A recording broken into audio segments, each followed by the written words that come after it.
আসসালামু আলাইকুম সবাইকে। সবাই শুনতে পাচ্ছ? একটু জানাও তো সবাই শুনতে পাচ্ছ কিনা, দেখতে পাচ্ছ কিনা?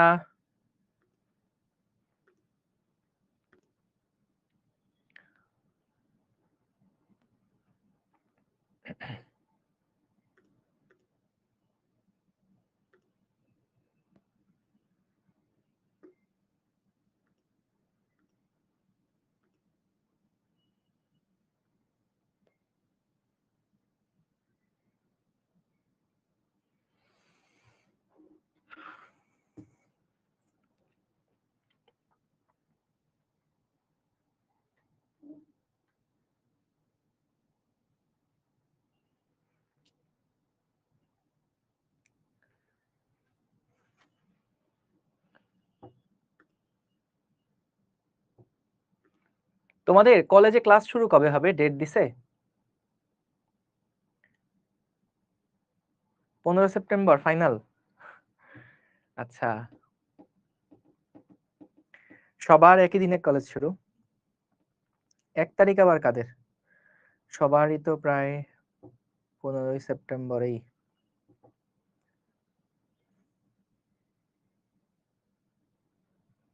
ও, এনডিসি 1 তারিখ মানে কি? এই 1 তারিখ? ও, আমি ভাবতেছি অক্টোবরের 1 তারিখ। আচ্ছা, হলিক্রসও আর এনডিসি দুইটাই 1 তারিখ থেকে।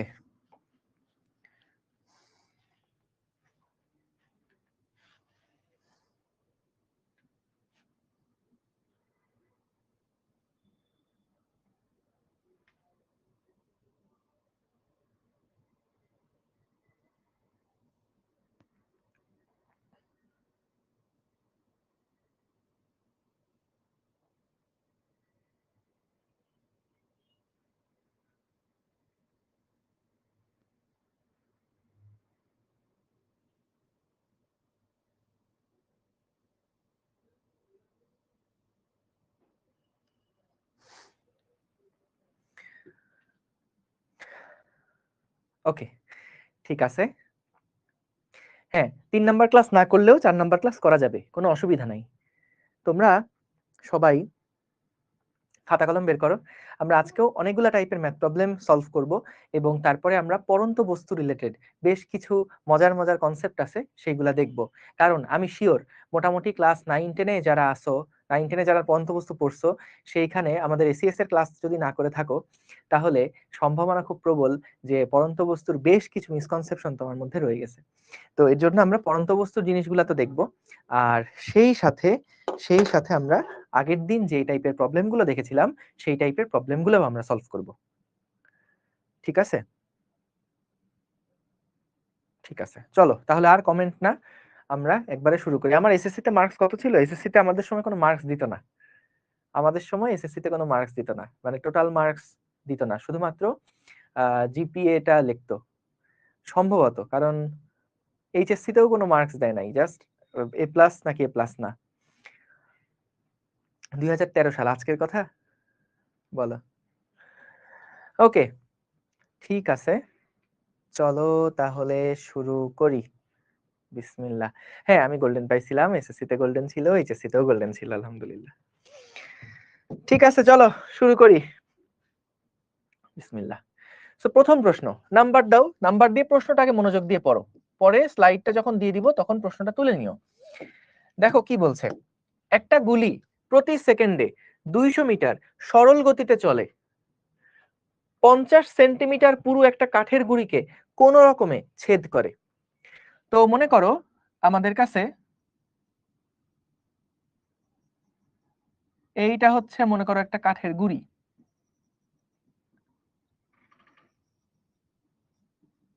মনে করো এরকম একটা কাঠের গুঁড়ি আছে। হ্যাঁ, তো এই যে কাঠের গুঁড়িটা আমাদের বলছে একটা গুলি প্রতি সেকেন্ডে 200 মিটার সরল গতিতে যায়।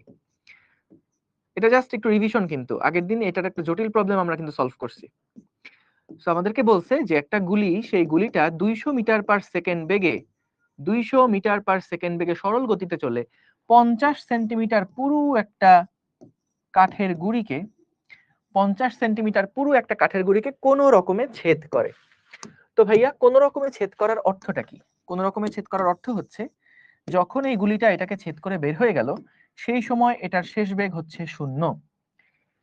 ওই একই ধরনের গুলি একই কাঠের 40 সেন্টিমিটার পুরো গুলি হতে বের হতে কত বেগে বের হবে? অর্থাৎ যদি আমাদের কাছে আরেকটা গুলি থাকে, যেই গুলিটা আমাদেরকে বলে দিছে যেটা হলো 40 সেন্টিমিটার, যেই গুলিটা আমাদেরকে বলে দিছে যে গুলিটা হচ্ছে 40 সেন্টিমিটারের গুলি, তাহলে যখন এই গুলিটা বের হবে তখন এখানে বেগটা কত হবে সেটাই আমাদেরকে বের করতে বলেছে। বুঝছো কথা? শেষ বেগটা কত হবে যদি আমাদের 40 সেন্টিমিটার পুরুত্বের গাছের গুড়িকে ভেদ করতে হয়, তাহলে শেষ বেগটা কত হবে? বুঝতেই পারছো। 50 সেন্টিমিটার দূরত্ব অতিক্রম করার পরে বেগ হয়ে যায় 0। আমাদেরকে বের করতে বলছে যে ভাই 50 সেন্টিমিটার না, তুমি যদি অল্প দূরত্ব যাও অর্থাৎ 40 সেন্টিমিটার দূরত্ব অতিক্রম করো, তাহলে যখন গুলি থেকে গুলিটা বের হবে গুলিটার বেগ কত হবে? ঠিক আছে, তাহলে আসো আমরা এটা যেভাবে করে সলভ করি। আমাদের শেষ বেগ যদি 0 হয় তাহলে দেখো শেষ বেগ স্কয়ার সমান সমান 200 square minus 2 into a into 0.5। ঠিক আছে, 2 ইন্টু a ইন্টু 0.5 মিটারে কনভার্ট করলাম আর কি। তাহলে আমাদের মন্দনটা কত আসছে? 200 square divided by 2 into 0.5। v square is equals to u square minus 2as। আমরা আগে মন্দনটা জেনে নিলাম যে কাঠের মধ্যে মন্দনটা কেমন হয়। সো যেহেতু তুমি মন্দনটা জানো এখন, সো এখন গুড়িটা 10 সেন্টিমিটার হোক, 20 সেন্টিমিটার হোক, 30 সেন্টিমিটার হোক, যেটাই হোক না কেন, আমরা কিন্তু শেষ বেগ স্কয়ার সমান সমান লিখতে পারবো 200 স্কয়ার মাইনাস 2 ইন্টু মন্দনের মান কত? এইটা হচ্ছে আমাদের মন্দনের মান, 2 ইন্টু a ইন্টু 40 সেন্টিমিটার মানে 0.4। তাহলে এখান থেকে v সমান সমান কত হয় ক্যালকুলেট করে বের করে ফেলবা। শেষ বেগ শেষ বেগটা কত হয় বের করে ফেলবা। বুঝতে পারছো সবাই? বুঝতে পেরেছো সবাই? সহজ অঙ্ক, ঠিক আছে, ডান, ভেরি গুড। চলে গেলাম পরের প্রবলেম। দেখছো এই প্রবলেম রুয়েট 2006-7 সালে আসছিল। এই 6-7 সালে তোমরা কোন ক্লাসে পড়ো? তোমরা কি জন্মাইছো 6-7 সালে? 2006-7 তোমাদের জন্মসাল কবে? জন্ম নাই? আয় হায়। ঠিক আছে, দেখো পরের প্রবলেমটা কি বলছে। 100 সেন্টিমিটার 100 মিটার পার সেকেন্ড বেগে চলন্ত একটা বুলেট 1 মিটার পুরো বালির স্তূপ ভেদ করে বেরিয়ে আসার সময় 40 মিটার পার সেকেন্ড বেগে বের হয়। 100 মিটার পার সেকেন্ড বেগ সম্পন্ন বুলেটটিকে সম্পূর্ণ থামাতে কত মিটার পুরু বালুর স্তূপ প্রয়োজন? তাহলে দেখো এইবার আমাদের জাস্ট একটু উল্টা একটা প্রসেস বলে দিছে, যে আমাদেরকে বলছে ধরো এটাই আমাদের সিম্পলিফাইড একটা বালুর স্তূপ। এখানে যখন 100 মিটার পার সেকেন্ড বেগে আমরা গুলিটাকে নিক্ষেপ করছি, তখন এই 1 মিটার পুরু বালির স্তূপটা ভেদ করার পরে 1 মিটার পুরু বালির স্তূপটা ভেদ করার পরে আমাদের গুলিটা 40 মিটার পার সেকেন্ড বেগে বের হয়ে গিয়েছে। তাহলে এইখান থেকে আমরা কিন্তু বালুর স্তূপের জন্য যে মন্দন সেটা বের করে ফেলতে পারবো, minus 2 into a into S, 2 into a into S. তাহলে শেষ বেগ হচ্ছে 40, আদি বেগ হচ্ছে 100 মাইনাস 2 ইন্টু ত্বরণ ইন্টু 1। তাহলে এখান থেকে আমরা ত্বরণের মানটা বের করে ফেলতে পারবো যে 40 square minus 100 square divided by minus 2 into 1। তাহলে মন্দনটা কত হয়? 40 square minus 100 square divided by 2 হলে আসে হচ্ছে 4200। মন্দনের মান আসে 4200 মিটার পার সেকেন্ড স্কয়ার। তাহলে আমাদেরকে বলছে যে সম্পূর্ণ বুলেটটাকে থামাতে কত মিটার পুরু বালুর স্তূপের প্রয়োজন। তাহলে দেখো সম্পূর্ণ থামাতে শেষ বেগ কত হতে হবে বলতো? সম্পূর্ণ থামাতে শেষ বেগ হতে হবে v সমান সমান 0। তাহলে এখান থেকে আমরা শেষ বেগ স্কয়ার সমান সমান লিখতে পারি আদি বেগ স্কয়ার মাইনাস 2as। এই s প্রাইমটা আমাদের বের করতে হবে। তো 0 স্কয়ার সমান সমান আদি বেগ ছিল 100 square minus 2 into 4200 into s prime. তাহলে s প্রাইমের ভ্যালু আসছে 100 square 2 into 4200 100 square divided by 2 divided by 4200, এটা আসে 1.19। অর্থাৎ আমাদের 0.19 মিটার পুরু বালুর স্তূপ প্রয়োজন। অর্থাৎ এত মিটার টোটাল, এত মিটার পুরু বালুর স্তূপ প্রয়োজন, টোটাল এত মিটার পুরু বালুর স্তূপ প্রয়োজন, এটাই आंसर। ঠিক আছে, সহজ অঙ্ক, পারবো আমরা ইনশাআল্লাহ। ডান, ঠিক আছে, গুড। চলেন পরের প্রবলেম দেখে আসি। এটা 1 নাম্বার, এটা গেল 2 নাম্বার প্রবলেম। ওকে, 3 নাম্বার প্রবলেম দেখেন কবে আসছিল এটা। 3 নাম্বার প্রবলেম বুয়েট 2014-15 সালে আসা। আমি যে বছর পরীক্ষা দিলাম তার পরের বছরের প্রশ্ন আসছিল এটা। ওই সময় শর্ট সিলেবাস কি বলি, মানে নতুন একটা কারিকুলামে তখন এরা পরীক্ষা দিছিল 2014 ব্যাচ থেকে। 2013 ব্যাচে আমরা যারা ছিলাম, আমরা লাস্ট ব্যাচ যারা মোটা মোটা বই পড়ছি। তারপরে 14, 15, 16, 17 ওই সময় ব্যাচগুলাতে বই সাইজ একটু ছোট ছিল। তারপর আস্তে আস্তে প্রত্যেক বছর বছর একটু একটু বাড়াতে বাড়াতে এখন আবার তোমাদের সময় এসে বিশাল বড় সাইজ হয়ে গেছে। আমাদের সময় ফিজিক্স ফার্স্ট পেপারে চ্যাপ্টার ছিল 17টা, 17টা চ্যাপ্টার ছিল ফার্স্ট পেপারে। ওকে, চলো আমরা শুরু করি। দেখো কি বলছে, এই মাইনাস কেন হয় মানে কি, মন্দন না? মন্দনে আমরা কি লিখি, ভি স্কয়ার সমান এ স্কয়ার মাইনাস 2as, তাই তো? ঠিক আছে, দেখো সমমন্দনে চলমান একটা ট্রেন প্রথম 250 কিলোমিটার বা 1/4 কিলোমিটার, 250 মিটার বা 1/4 কিলোমিটার অতিক্রম করে 20 সেকেন্ডে, এবং দ্বিতীয় 250 কিলোমিটার অতিক্রম করে 30 সেকেন্ডে। ট্রেনটা সম্পূর্ণভাবে থামাতে আর কতটুকু দূরত্ব অতিক্রম করবে?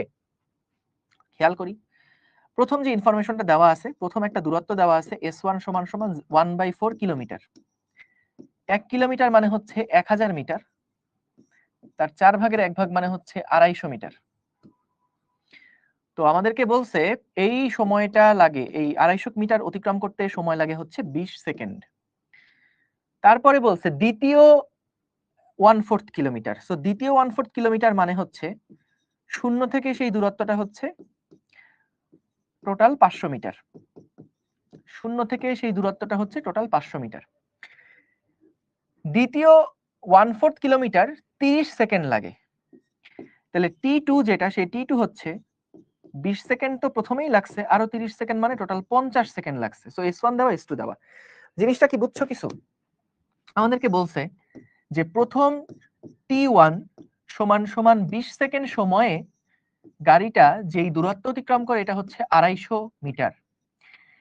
এরপরে বলল আরো 30 সেকেন্ড পরে, আরো 30 সেকেন্ড পরে সেটা আরো 250 মিটার দূরত্ব অতিক্রম করে। তাহলে আমাকে বলো তো, এই যে দূরত্বটা, সেই দূরত্বটা শূন্য থেকে হিসাব করলে টোটাল কত হবে? শূন্য থেকে হিসাব করলে ওই এই দূরত্বটা হচ্ছে 250 প্লাস 250 সমান সমান 500 মিটার, এবং টোটাল যে টাইমটা T2 সেটা হচ্ছে শুরুতে তো অলরেডি সে 20 সেকেন্ড ট্রাভেল করছিল, পরে আরো 30 সেকেন্ড সে ট্রাভেল করছে, তাহলে টোটাল হচ্ছে 50 সেকেন্ড। সো এটাই লিখলাম, S2 সমান 500, T2 সমান 50 সেকেন্ড। এই দুইটা ডেটা আমাদের দেওয়া আছে। এখন আমাদেরকে জিজ্ঞেস করছে ট্রেনটাকে সম্পূর্ণরূপে থামাতে আর কতটুকু দূরত্ব অতিক্রম করতে হবে। ট্রেনটাকে সম্পূর্ণরূপে থামাতে কতটুকু দূরত্ব অতিক্রম করতে হবে? তাহলে খেয়াল করো, আমরা প্রথমে এই ইনফরমেশনটা থেকে যদি দেখি, S1 সমান সমান u T1 plus half a T1 square. ঠিক আছে, ঠিক আছে, ঠিক আছে, ঠিক আছে, ঠিক আছে, ওকে, T1 স্কয়ার। সো S1 এর মান হচ্ছে 250 সমান সমান, আদিবেগ আমরা জানি না, সময় অতিক্রম করছে 20 সেকেন্ড, প্লাস হাফ ইন্টু ত্বরণের মান কত আমরা জানি না, ইন্টু T1 স্কয়ার মানে হচ্ছে 20 স্কয়ার। তাহলে খেয়াল করো, আমরা এমন একটা সমীকরণ পেলাম যেখানে আমাদের দুইটা আননোন, একটা হলো ইউ এবং আরেকটা হচ্ছে দেখো 220 স্কয়ার মানে 400, 400 কে 2 দিয়ে ভাগ করলে 200, তাহলে 200a, 200a। সো এটা গেল আমাদের 1 নাম্বার ইকুয়েশন, যেখানে আমরা দুইটা আননোন, ইউও জানি না, এও জানি না। এবার আসো দ্বিতীয় যেই কন্ডিশনটা আমাদের দেওয়া ছিল সেটা দিয়ে যদি আমরা করি, S2 সমান সমান u into T2 plus half into a T2 square. So total দূরত্ব হচ্ছে 500, ইউ ইন্টু সময় লাগছে 50 second, plus half into a into 50 square. তাহলে 500 সমান সমান 50 ইউ প্লাস 5 5 25, 2500কে 2 দিয়ে ভাগ করলে 1250 এ। তাহলে খেয়াল করো, আমরা দুইটা সমীকরণ পেলাম যেখানে আমাদের আননোন ও দুইটা, যেখানে আমাদের আননোন দুইটা। সো এই দুইটা ইকুয়েশন সলভ করলে কিন্তু আমরা সুন্দর মতন ইউ এর মান কত এবং এ এর মান কত দুইটাই পেয়ে যাব, তাহলে একটু হিসাব করে দেখো তো কত আসে। হিসাব করে দেখি চলো কত আসে। সো এখান থেকে ইউ এর মান কত আসে, ইকুয়েশন আননোন দুইটা, a1 মানে 20, a2 মানে হচ্ছে 200 ইন্টু সমান সমান 250, এটা হচ্ছে 50, 1250 আর হলো 500। এটা আসে এক্স এর মান মানে ইউ এর মান আসে 85/6। তো 1 ও 2 সমাধান করে 1 ও 2 সমাধান করে পাই 1 এবং 2 সমাধান করে পাই ইউ এর মান আসছে 85/6 মিটার পার সেকেন্ড এবং ত্বরণের মান আসছে -1/6 মিটার পার সেকেন্ড স্কয়ার। এখন আমাদেরকে কি বলছে, ট্রেনটা সম্পূর্ণরূপে থামাতে আর কতটুকু দূরত্ব অতিক্রম করবে। তাহলে আমরা চলো বের করি যে 0 থেকেই সেটা কোথায় গিয়ে থামবে। সো কোথায় গিয়ে থামবে এটা মনে করলাম এস, যেখানে থামবে সেখানে শেষ বেগ হবে 0। আমরা আদিবেগ জানি 85/6, আমাদের মন্দন দেওয়া আছে -1/6। তাহলে যেখানে থামবে, কোথায় থামবে এইটা বের করার জন্য আমরা ভি স্কয়ার সমান সমান ইউ স্কয়ার প্লাস 2as। তাহলে এস এর মান আসে কত, যেহেতু এটা শূন্য হয়ে গেছে তাহলে u square divided by 2a minus u square divided by 2a। তাহলে আদিবেগ হচ্ছে 85/6 এর উপর স্কয়ার এবং a এর মান হচ্ছে, এখানে মাইনাস ছিল এখানেও মাইনাস আসবে, তাহলে কত আসে 85/6 এর উপর স্কয়ার ডিভাইডেড বাই 1/3। এটা আসে 602 দশমিক সামথিং, 602.083, 602.083। অনেকেই ভুলে এটাকেই অ্যান্সার বলে চলে আসবে, কিন্তু এটা কি আসলে অ্যান্সার? এটা কিন্তু অ্যান্সার না, কারণ আমাদের প্রশ্ন কি করছে, প্রশ্নে বলছে যে থামাতে আর কতটুকু দূরত্ব অতিক্রম করবে, এক্সট্রা আর কতটুকু দূরত্ব অতিক্রম করবে। সুতরাং বাড়তি অতিক্রান্ত দূরত্ব বা আর কতটুকু, আর আমাদের হচ্ছে অলরেডি তো 500 দূরত্ব অতিক্রম করছিলই, তাহলে 602.083 মাইনাস 500 সমান সমান 102.83 মিটার পরে থামবে। বুঝতে পারছো? দেখছো বুয়েট 14-15 সালে আসা প্রশ্ন।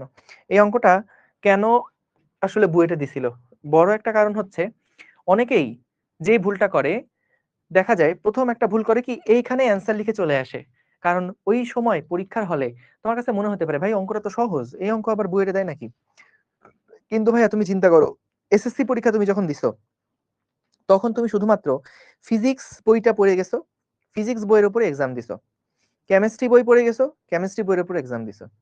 এইচএসসি পরীক্ষা তুমি যখন দিবা তখন তুমি ফিজিক্স ফার্স্ট পেপার বইটা পড়বা, তার উপর একটা এক্সাম দিবা, ফিজিক্স সেকেন্ড পেপার বইটা আগে পড়বা, তার উপর এইচএসসি পরীক্ষার এক্সাম দিবা, অর্থাৎ একটা সিলেবাস, একটা বই, একটা বইয়ের উপরে পরীক্ষা।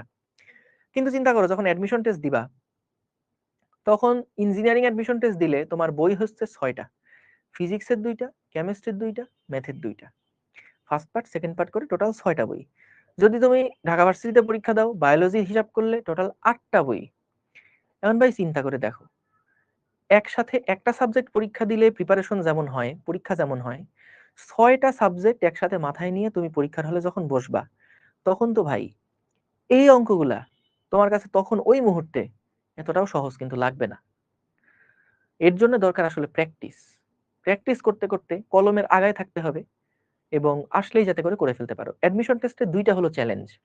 একটা চ্যালেঞ্জ হচ্ছে যেটা বললাম যে আমি কিন্তু সরে আছি তোমাদের বোর্ডে লেখার জন্য, দেখে নাও, আগে লিখে ফেলো, লিখতে থাকো আর কথা শোনো। অ্যাডমিশন টেস্টে চ্যালেঞ্জ হচ্ছে দুইটা।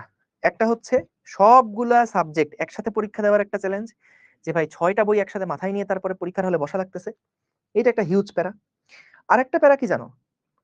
আরেকটা প্যারা হচ্ছে টাইম ম্যানেজমেন্ট। তুমি জানো যে বোর্ডে যখন একটা সিকিউ প্রবলেম আসবে, সেই সিকিউ প্রবলেম তুমি 30 মিনিট ধরে সলভ করতে পারবা। 30টা মিনিট হাতে তোমার সময় থাকবে। 30 মিনিটই তো পাও নাকি? 30 মিনিট পাবা না? হ্যাঁ, সায়েন্সের গুলাতে 30 মিনিট করে পাবা।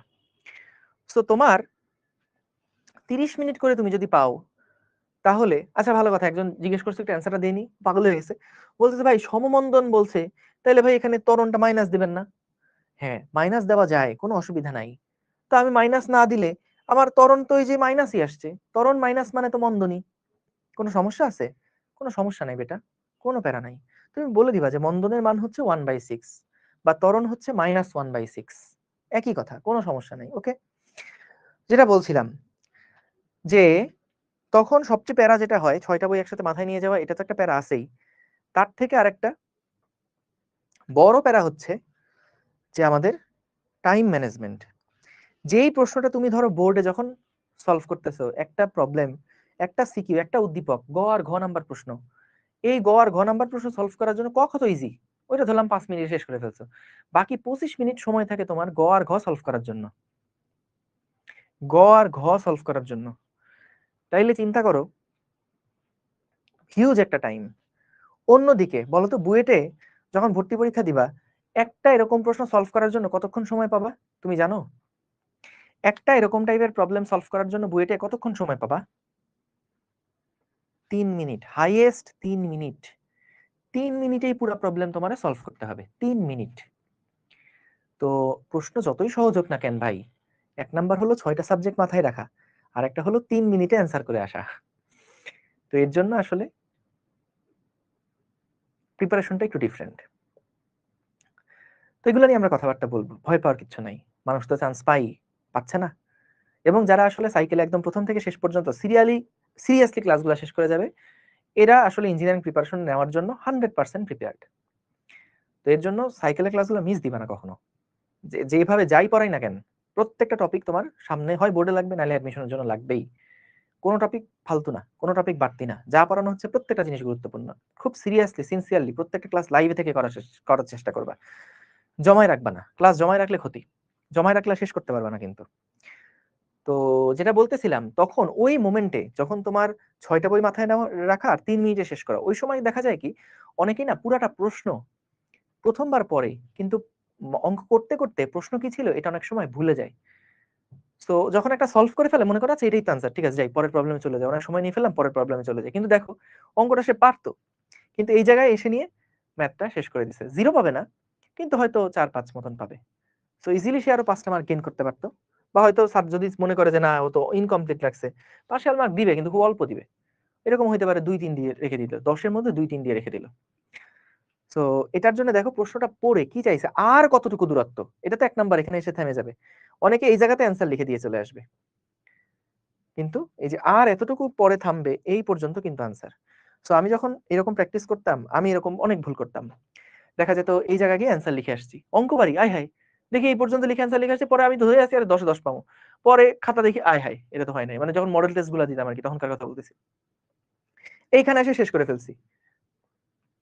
তো এরকম টাইপের ঝামেলা হবে। তো এর জন্য মাথাটাও ঠান্ডা রাখতে হবে এবং একই সাথে অ্যান্সার গুলো করতে হবে। বুঝছো? ওকে, ঠিক আছে, ডান। সহজ অঙ্ক। চলো এবার পরের প্রবলেমে যাই, দেখি কি বলছে।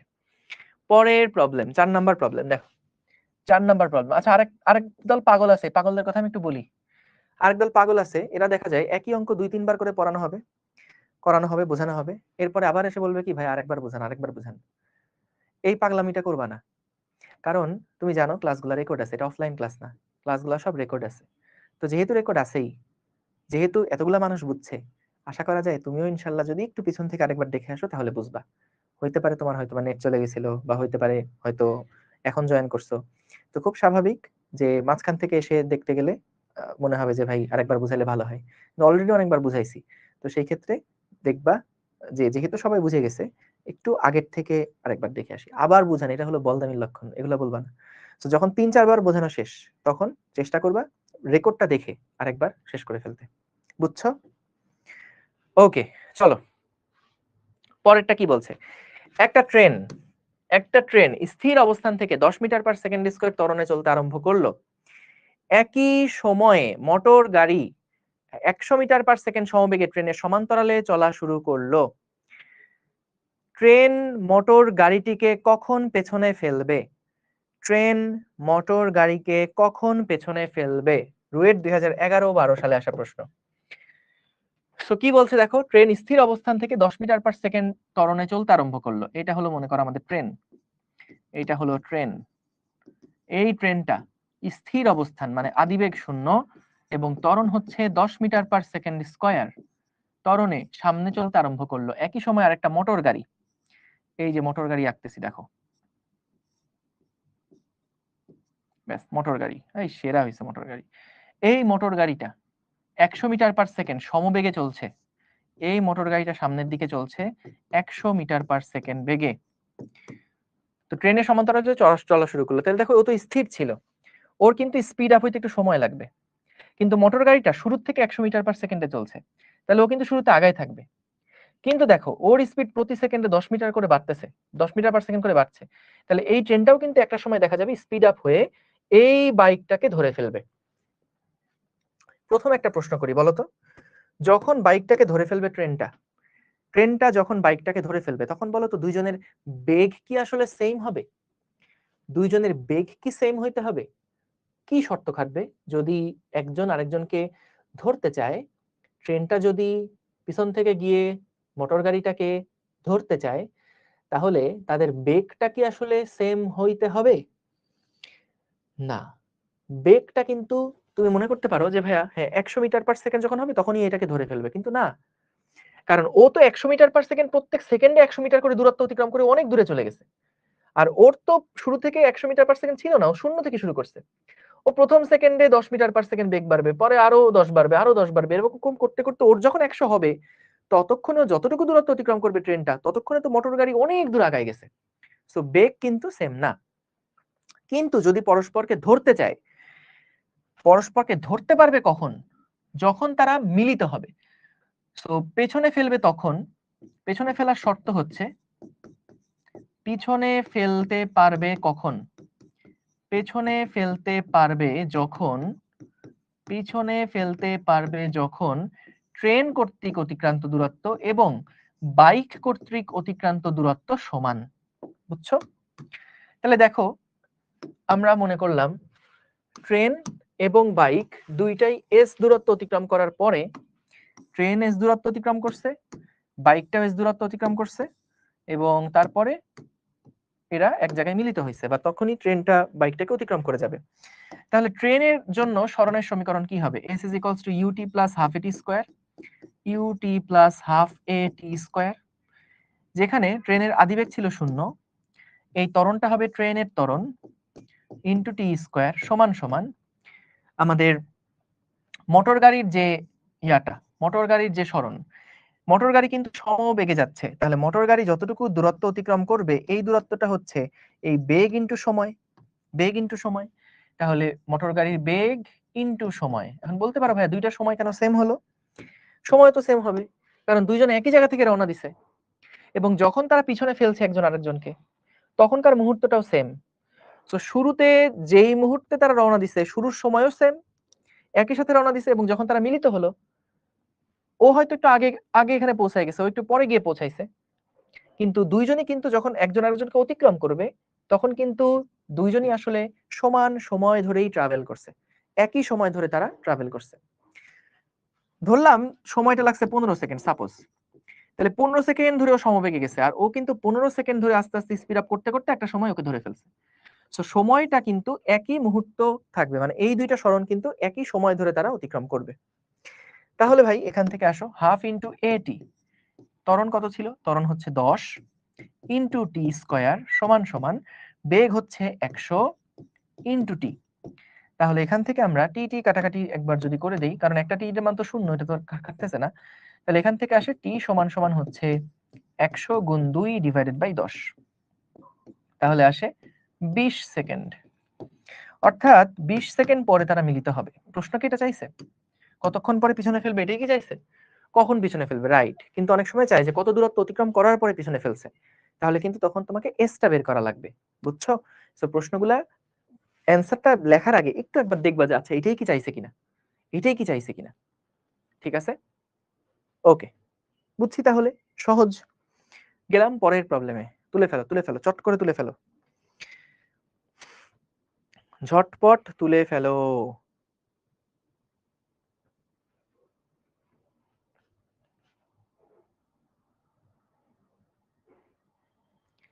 ঠিক আছে, চলো পরের প্রবলেমে যাই। এই প্রবলেমটা দিব হোমওয়ার্ক, একই টাইপের প্রবলেম, এইটা দিয়ে রাখলাম হোমওয়ার্ক, ঠান্ডা মাথায় পড়বা, সহজ অঙ্ক। পরেরটা দেখি, ক্রিকেট বল, আচ্ছা এটা করে দিই। এটা হলো 4 নাম্বার প্রবলেম, 5 নাম্বারটা দিলাম হোমওয়ার্ক, এটা করবা বাসায়। 6 নাম্বারটা দেখি কি বলছে। 6 নাম্বার বলছে একটা cricket ball 72 kilometre per hour আদি বেগে, 72 কিলোমিটার পার আওয়ার আদি বেগে এবং 2 মিটার পার সেকেন্ড স্কয়ার মন্দনে 85 মিটার দূরের বাউন্ডারি লাইনের দিকে চলছে। আচ্ছা, একটা বল কি বলছে যে এই যে বলটা, এইখানে মনে করো আমাদের একটা বাউন্ডারি লাইন আছে, এইখানে একটা মাঠের বাউন্ডারি লাইন আছে। সো এই মাঠের বাউন্ডারি লাইনটা হচ্ছে কতটুকু দূরে বলে দিছে, এটা এখান থেকে মনে করো 85 মিটার দূরে, এটা হচ্ছে 85 মিটার দূরে, 85 মিটার দূরের বাউন্ডারি লাইনের দিকে যাচ্ছে, যেখানে এটার আদিবেগ হচ্ছে ভাইয়া 72 কিলোমিটার পার আওয়ার, মানে কত, 18 দুগুণে 36, 36 দুগুণে 72, 4 18, 4 5 20, তাহলে 20 মিটার পার সেকেন্ড, কিন্তু এটা 20 মিটার পার সেকেন্ড, এই যে কালকে দেখাইছিলাম শর্টকাটটা। সো ইউ হচ্ছে 20 মিটার পার সেকেন্ড। আচ্ছা, তাহলে 20 মিটার পার সেকেন্ড বেগে ত্বরণটা কত, ত্বরণটা হচ্ছে 2 মিটার পার সেকেন্ড স্কয়ার। এই ত্বরণে সেটা যাচ্ছে 85 মিটার দূরের বাউন্ডারি লাইনের দিকে। 2 সেকেন্ড পরে একজন খেলোয়াড় বাউন্ডারি থেকে 65 মিটার দূরে থাকা অবস্থায়, কি বললো, আরেকজন খেলোয়াড় সে মনে করো কি করতেছে, সে হচ্ছে 65 মিটার দূরে আছে, হ্যাঁ 65 মিটার দূরে আছে, এটা কিন্তু মাঠের একটা 3D ছবি। সো এটা হলো 65 মিটার দূরে একজন খেলোয়াড়, সে আছে হচ্ছে 65 মিটার দূরে। সো সে 65 মিটার দূরে আছে, দূরে থাকা অবস্থায় 15 কিলোমিটার পার আওয়ার গতিতে, এই তো কাজ সারছে। 15 কিলোমিটার পার আওয়ার হইলে তো আবার ভেজাল হয়ে যাবে মিটার পার সেকেন্ডে বের করা।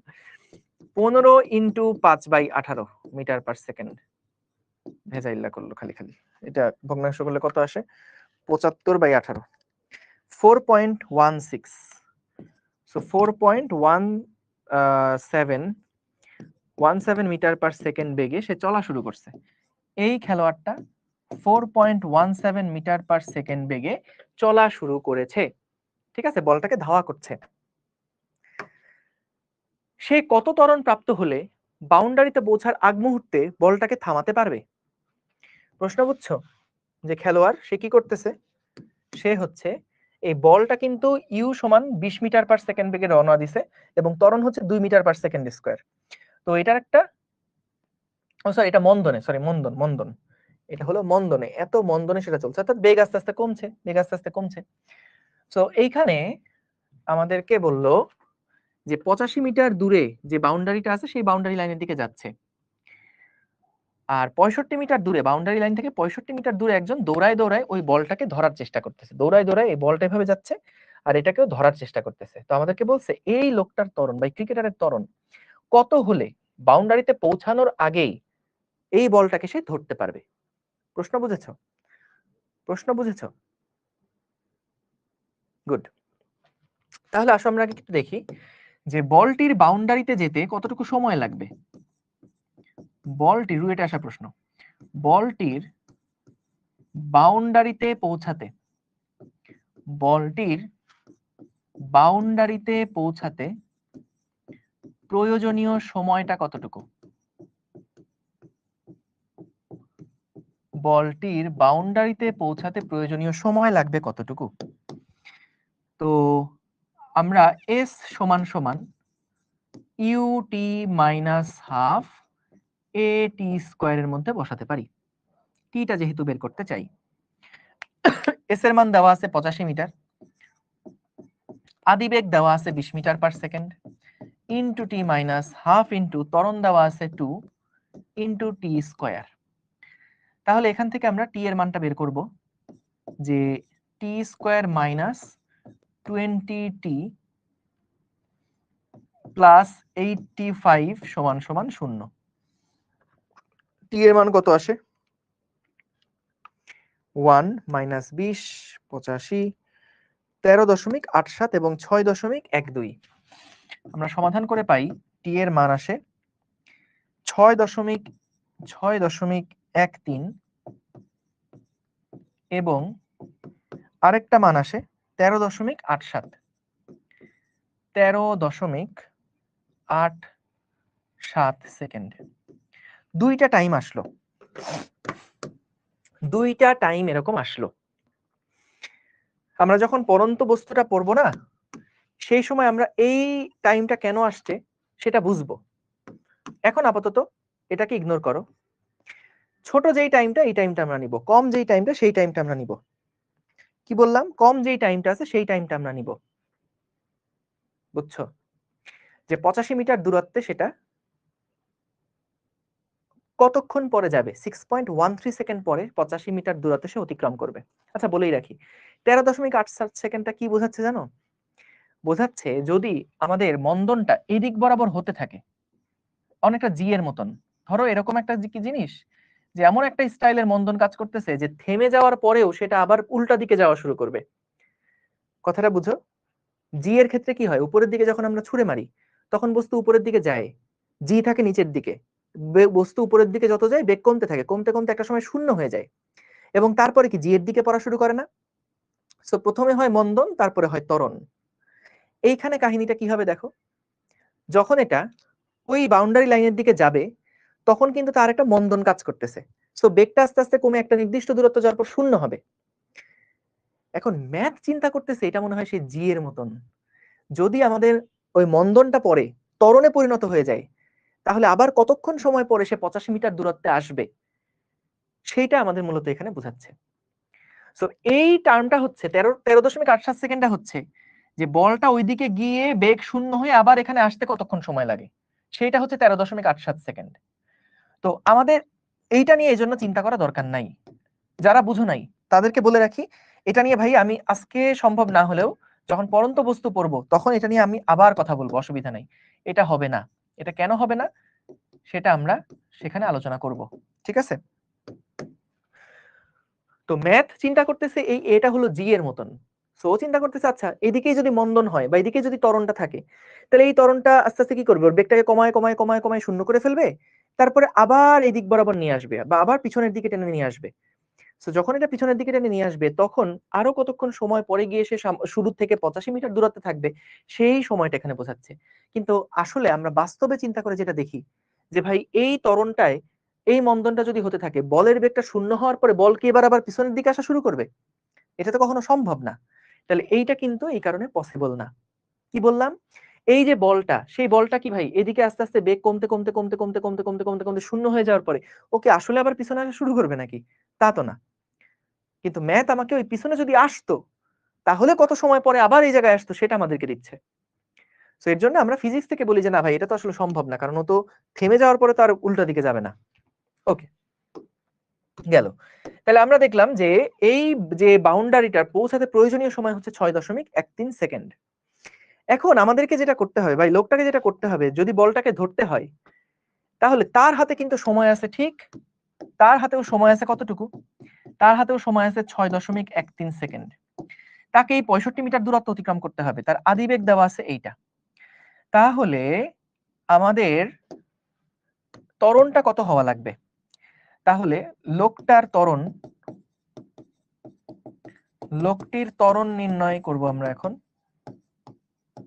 যে কত ত্বরণে গেলে সে বলটাকে ধরতে পারবে। সেটার জন্য এস সমান সমান ut plus half a t square. S এর মান 65, ওকে 65 মিটার দূরত্ব অতিক্রম করতে হবে। ওর আদিবেগ হচ্ছে 4.17, সময় লাগছে হলো, সময় দিতে হবে 6.13 সেকেন্ড, ওইটার আগেই তাকে ধরতে হবে। হাফ ইন্টু ত্বরণটাই আমাদের বের করতে হবে, ইন্টু 6.13 স্কোয়ার। এইখান থেকে আমরা ত্বরণের মানটা কত পেয়ে যাব, যে লোকটার ত্বরণ কত হতে হবে সেটা পেয়ে যাব। বুঝতে পারছো? 4.17 into 6.13 into 2 divided by 6.13 square.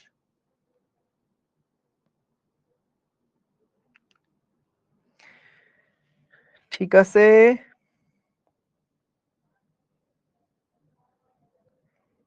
ওকে ঠিক আছে। ও ভালো কথা, এখানে একটা ভুল করে ফেলছি। এই দেখো ভুল করছি কেমন, দেখো প্রশ্ন না পড়ার ভুল। কেউ ধরতে পারছো ভুলটা? এইখানে ভুলটা ধরতে পারছো? গুড। সময়টা হবে কতটুকু দেখো, সে কিন্তু 2 সেকেন্ড পরে রওনা দিছিল। তাইলে ভাই 2 সেকেন্ড পরে যখন রওনা দিছে, মানে 2 সেকেন্ডে তো অলরেডি কিছুটা চলে গেছে। আমরা দেখলাম বলটার 85 মিটার দূরত্ব অতিক্রম করতে সময় লাগে 6.13 সেকেন্ড। বলটার এই পয়েন্টে এসে পৌঁছাইতে সময় লাগে 6.13 সেকেন্ড। কিন্তু এই লোকটার হাতে কি 6 সেকেন্ড সময় আছে? কারণ ও তো 2 সেকেন্ড পরে রওনা দেওয়া শুরু করছে। এই লোকটা কিন্তু দেখো বলটার এখানে যাইতে সময় লাগবে 6 সেকেন্ড, তার মানে ওর হাতে কিন্তু আর 6 সেকেন্ড নাই, কারণ বলটা 2 সেকেন্ড ট্রাভেল করছে, তারপরেও রওনা দেওয়া শুরু করছে। তাহলে বলটা কিন্তু আর 4 সেকেন্ড পরে এখানে পৌঁছাবে, বা এই যে 4.13 সেকেন্ড পরে এখানে পৌঁছাবে। তাহলে ওর হাতেও কিন্তু সময় আছে আর 4.13 সেকেন্ড। গুড, এটা হবে হচ্ছে 4.13 সেকেন্ড। গুড, তাহলে এখান থেকে আমরা এর মানটা কত হয় বের করে ফেলবো। তাহলে 65 into 4.17, sorry 65 minus 4.17 into 4.13 into 2 divided by 6.13 square. So এটা কত আসে? আরে 6.13 কেন, এটা 4.13, half a t square. So এটা হচ্ছে 4.13 স্কোয়ার। দেখো ভাইয়া এখানকার যেই টাইমটা, সেই টাইমটা আসলে কত? এই টাইমটা হচ্ছে 6 সেকেন্ড থেকে, সরি ওই যে 6.13 সেকেন্ড থেকে 2 সেকেন্ড বাদ দেওয়ার পরে যে থাকে, এই সময়টার মধ্যে তাকে কিন্তু ট্রাভেল করতে হবে। এটা আসে 5.61। সো ত্বরণের মান আসে 5.61 মিটার পার সেকেন্ড স্কোয়ার। আমি যে ভুলটা করলাম এই ভুলটা তোমরাও পরীক্ষার হলে করো, বুঝছো? এই জন্য খেয়াল রেখো 5.61, বুঝছো? ওকে, এটা খুব ভালো একটা প্রবলেম, দেখে রেখো। ঠিক আছে, আচ্ছা এই প্রবলেমটা দেখি তো, কুয়েট 2005-06 সালে আসছিল। এটাও মনে হয় তোমরা পারবা। এই প্রবলেমটা হোমওয়ার্ক দিয়ে দেই। এরকম অঙ্ক করাইছি আমি। একটা বস্তু স্থির অবস্থা থেকে সমত্বরণে চলতে লাগলো, 7 সেকেন্ডে 91 মিটার দূরত্ব অতিক্রম করলো। বস্তুটার ত্বরণ কত? সো আমাদের আদিবেগ দেওয়া আছে ইউ 0, সমত্বরণে চলছে 7 সেকেন্ড। আমরা জানি এ নাম্বারের জন্য দেখো তম সেকেন্ডে অতিক্রান্ত দূরত্বের সূত্র কি ছিল? এস টি তম সমান সমান u plus half a 2 into t minus 1। আদিবেগ যেহেতু 0, তাহলে এখান থেকে হাফ ইন্টু এ মানে হচ্ছে বের করা লাগবে 2 ইন্টু টি, 7 সেকেন্ড যেহেতু, মাইনাস 1, তম সেকেন্ডের অতিক্রান্ত দূরত্ব হচ্ছে 91 মিটার। তাহলে এখান থেকে ত্বরণের মানটা বের হয়ে যাবে। পরের প্রশ্ন বলছে একটা বিমান এত বেগে মাটি স্পর্শ করে 1 কিলোমিটার দূরত্ব অতিক্রম করে থেমে যায়, বিমানটা মাটি স্পর্শ করার কত সময় পরে থামবে? তো এইখানে আমরা বিমানটার যে আদিবেগ সেটা হলো 36 kilometre per hour, sorry 360 kilometre per hour. 18 দুগুণে 36, 20, 5 20 100, 100 মিটার পার সেকেন্ড বেগে একটা ট্রেন নামছে, মাটি স্পর্শ করে 1 কিলোমিটার দূরত্ব পরে থেমে যায়, অর্থাৎ সরণ হচ্ছে 1000 মিটার। থেমে যায় যেহেতু শেষ বেগ হচ্ছে 0 মিটার পার সেকেন্ড। তাহলে আমাদের বের করতে হবে মাটি স্পর্শ করার কত সময় পরে এটা থামবে, টি এর মানটা বের করতে হবে। তো টি এর মান কিভাবে বের করব? দেখো আমরা একটা ফর্মুলা জানি, s সমান সমান u plus v by 2 into t. s এর মান দেওয়া আছে 1000, আদি বেগ দেওয়া আছে 100, শেষ বেগ দেওয়া 0। এখান থেকে টাইমটা বের করে ফেলবো। এটাও কিন্তু সমতরণের জন্যই প্রযোজ্য। তো আমরা ধরে নিচ্ছি যে এইখানে যে ত্বরণটা হয়েছে ওই প্লেনটা আসলে সমমন্দনেই নামছে। তাহলে টি এর মান কত হয়? 1000 ইন্টু 2 ডিভাইডেড বাই 100, তাহলে হয় 20 সেকেন্ড। হিসাব ঠিক আছে? 20 সেকেন্ড। দেখো হিসাব ঠিক আছে কিনা। আর এখানে ত্বরণ হিসাব করে দেখবা 14 পয়েন্ট সামথিং মতন আসে, 14 দশমিক সামথিং মতন আসে। ঠিক আছে, গুড। এটা এ নাম্বার, এটা বি নাম্বার। ও এটা হোমওয়ার্ক ছিল, আরে সি সি সি সি। এইবার আসো আমাদের মূল পড়াশোনা, পরন্ত বস্তু রিলেটেড যে সমস্ত কনসেপ্টগুলো আছে সেগুলো একটু দেখে ফেলবো। খুবই গুরুত্বপূর্ণ এই পরন্ত বস্তু রিলেটেড জিনিসগুলা। যেটা বলছিলাম আমাদের কিন্তু এই টাইপের কনসেপ্টের মধ্যে দেখা যায় বেশিরভাগের একটু ঘাপলা থাকে। চলো আমরা একদম চিবিয়ে চিবিয়ে জিনিসগুলাকে দেখবো। খুব মনোযোগ দাও এখন, একদম ফুল ফোকাস, কমপ্লিট ফোকাস। আচ্ছা তোমাদেরকে আমি একটা জিনিস বলে রাখি, হয়তো আমার ওই যে লব্ধি ফিজিক্স গ্রুপে স্ট্যাটাসটা দেখছিলা, তোমরা যখন অনলাইনে ক্লাস করতেছো চেষ্টা করবা সব সময় তোমাদের যে ফোনে দেখতেছো বা ল্যাপটপে দেখতেছো সেটা তোমাদের চোখের লেভেলে রাখতে, অথবা চোখের লেভেল থেকে হালকা একটু উপরে রাখতে চেষ্টা করবা, বুঝছো? হয় কখনো চোখের লেভেলের নিচে রাখবা না, এটা দেখতে আরাম, কিন্তু এই আরামের কারণে হয় কি একটু পরে ঝিমুনি চলে আসে। এটা কখনো করবা না, সব সময় আই লেভেলে রাখবা। আই লেভেল মানে কি, যে আই চোখের যে লেভেলটা এই লেভেল বরাবর রাখবা, অথবা এর থেকে একটু উপরে রাখবা, একটু উপরে রাখবা, তাহলে দেখবে অ্যাটেনশনটা সুন্দর থাকে, ওই ঝিমুনি ভাবটা চলে যায়, বুঝছো? ওকে, সো এটা মাথায় রাখতে পারো, অনলাইনে ক্লাস যেহেতু করতেছো এই ছোটখাটো হ্যাকস গুলা মাথায় রেখো। আরেকটা জিনিস, তোমাদের দেখবা ফোনের মধ্যে একটা অপশন আছে ডিএনডি মোড, ডিএনডি মোড বা ডু নট ডিস্টার্ব মোড, এটা দেখছো ফোনের মধ্যে কিন্তু আছে। সো এই ডু নট ডিস্টার্ব মোডটা অন করলে যেটা হয়, ডু নট ডিস্টার্ব মোডটা অন করলে যেটা হয় তোমরা দেখবা ওই যে কোনো নোটিফিকেশনের সাউন্ড আসে না, ফোন টোন গুলো অটো সাইলেন্ট হয়ে যায়, বুঝছো? ওকে, তো এটা ইয়া রেখো আর কি, নোটিফিকেশন আসে না, হ্যাঁ ওইটাই। ঠিক আছে, আসো আমরা পরন্ত বস্তুর বিভিন্ন কেসগুলো নিয়ে আলোচনা করি। প্রথম দাও কেস 1, একেবারে সহজ একটা কেস নিয়ে আগে আমরা শুরু করব আলোচনা। কেস 1, দেখো মনে করো কোনো একটা বস্তুকে আমরা ভূমি থেকে h উচ্চতায়, এটা হলো আমাদের ভূমি, এই ভূমি থেকে মনে করো কোনো একটা বস্তু এখানে আছে, এই বস্তুটাকে আমরা কি করেছি, ভূমি থেকে এটা ছিল h উচ্চতায়, তো এই বস্তুটাকে আমরা উপর থেকে নিচের দিকে মনে করো, এই বস্তুটাকে আমরা মনে করো উপর থেকে নিচের দিকে ইউ বেগে ছুঁড়ে মারছি।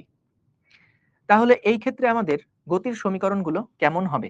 বিশেষ করে দুইটা ভেক্টর সমীকরণ আমরা দেখব, একটা হচ্ছে s is equals to ut plus half at square, আর একটা হচ্ছে v is equals to u plus at, কারণ এই দুইটা সূত্র দিয়েই আমাদের সরণ এবং বেগ দুইটাই বের হয়ে যায়, বেগ এবং সরণ দুইটা রাশি বের হয়ে যায়।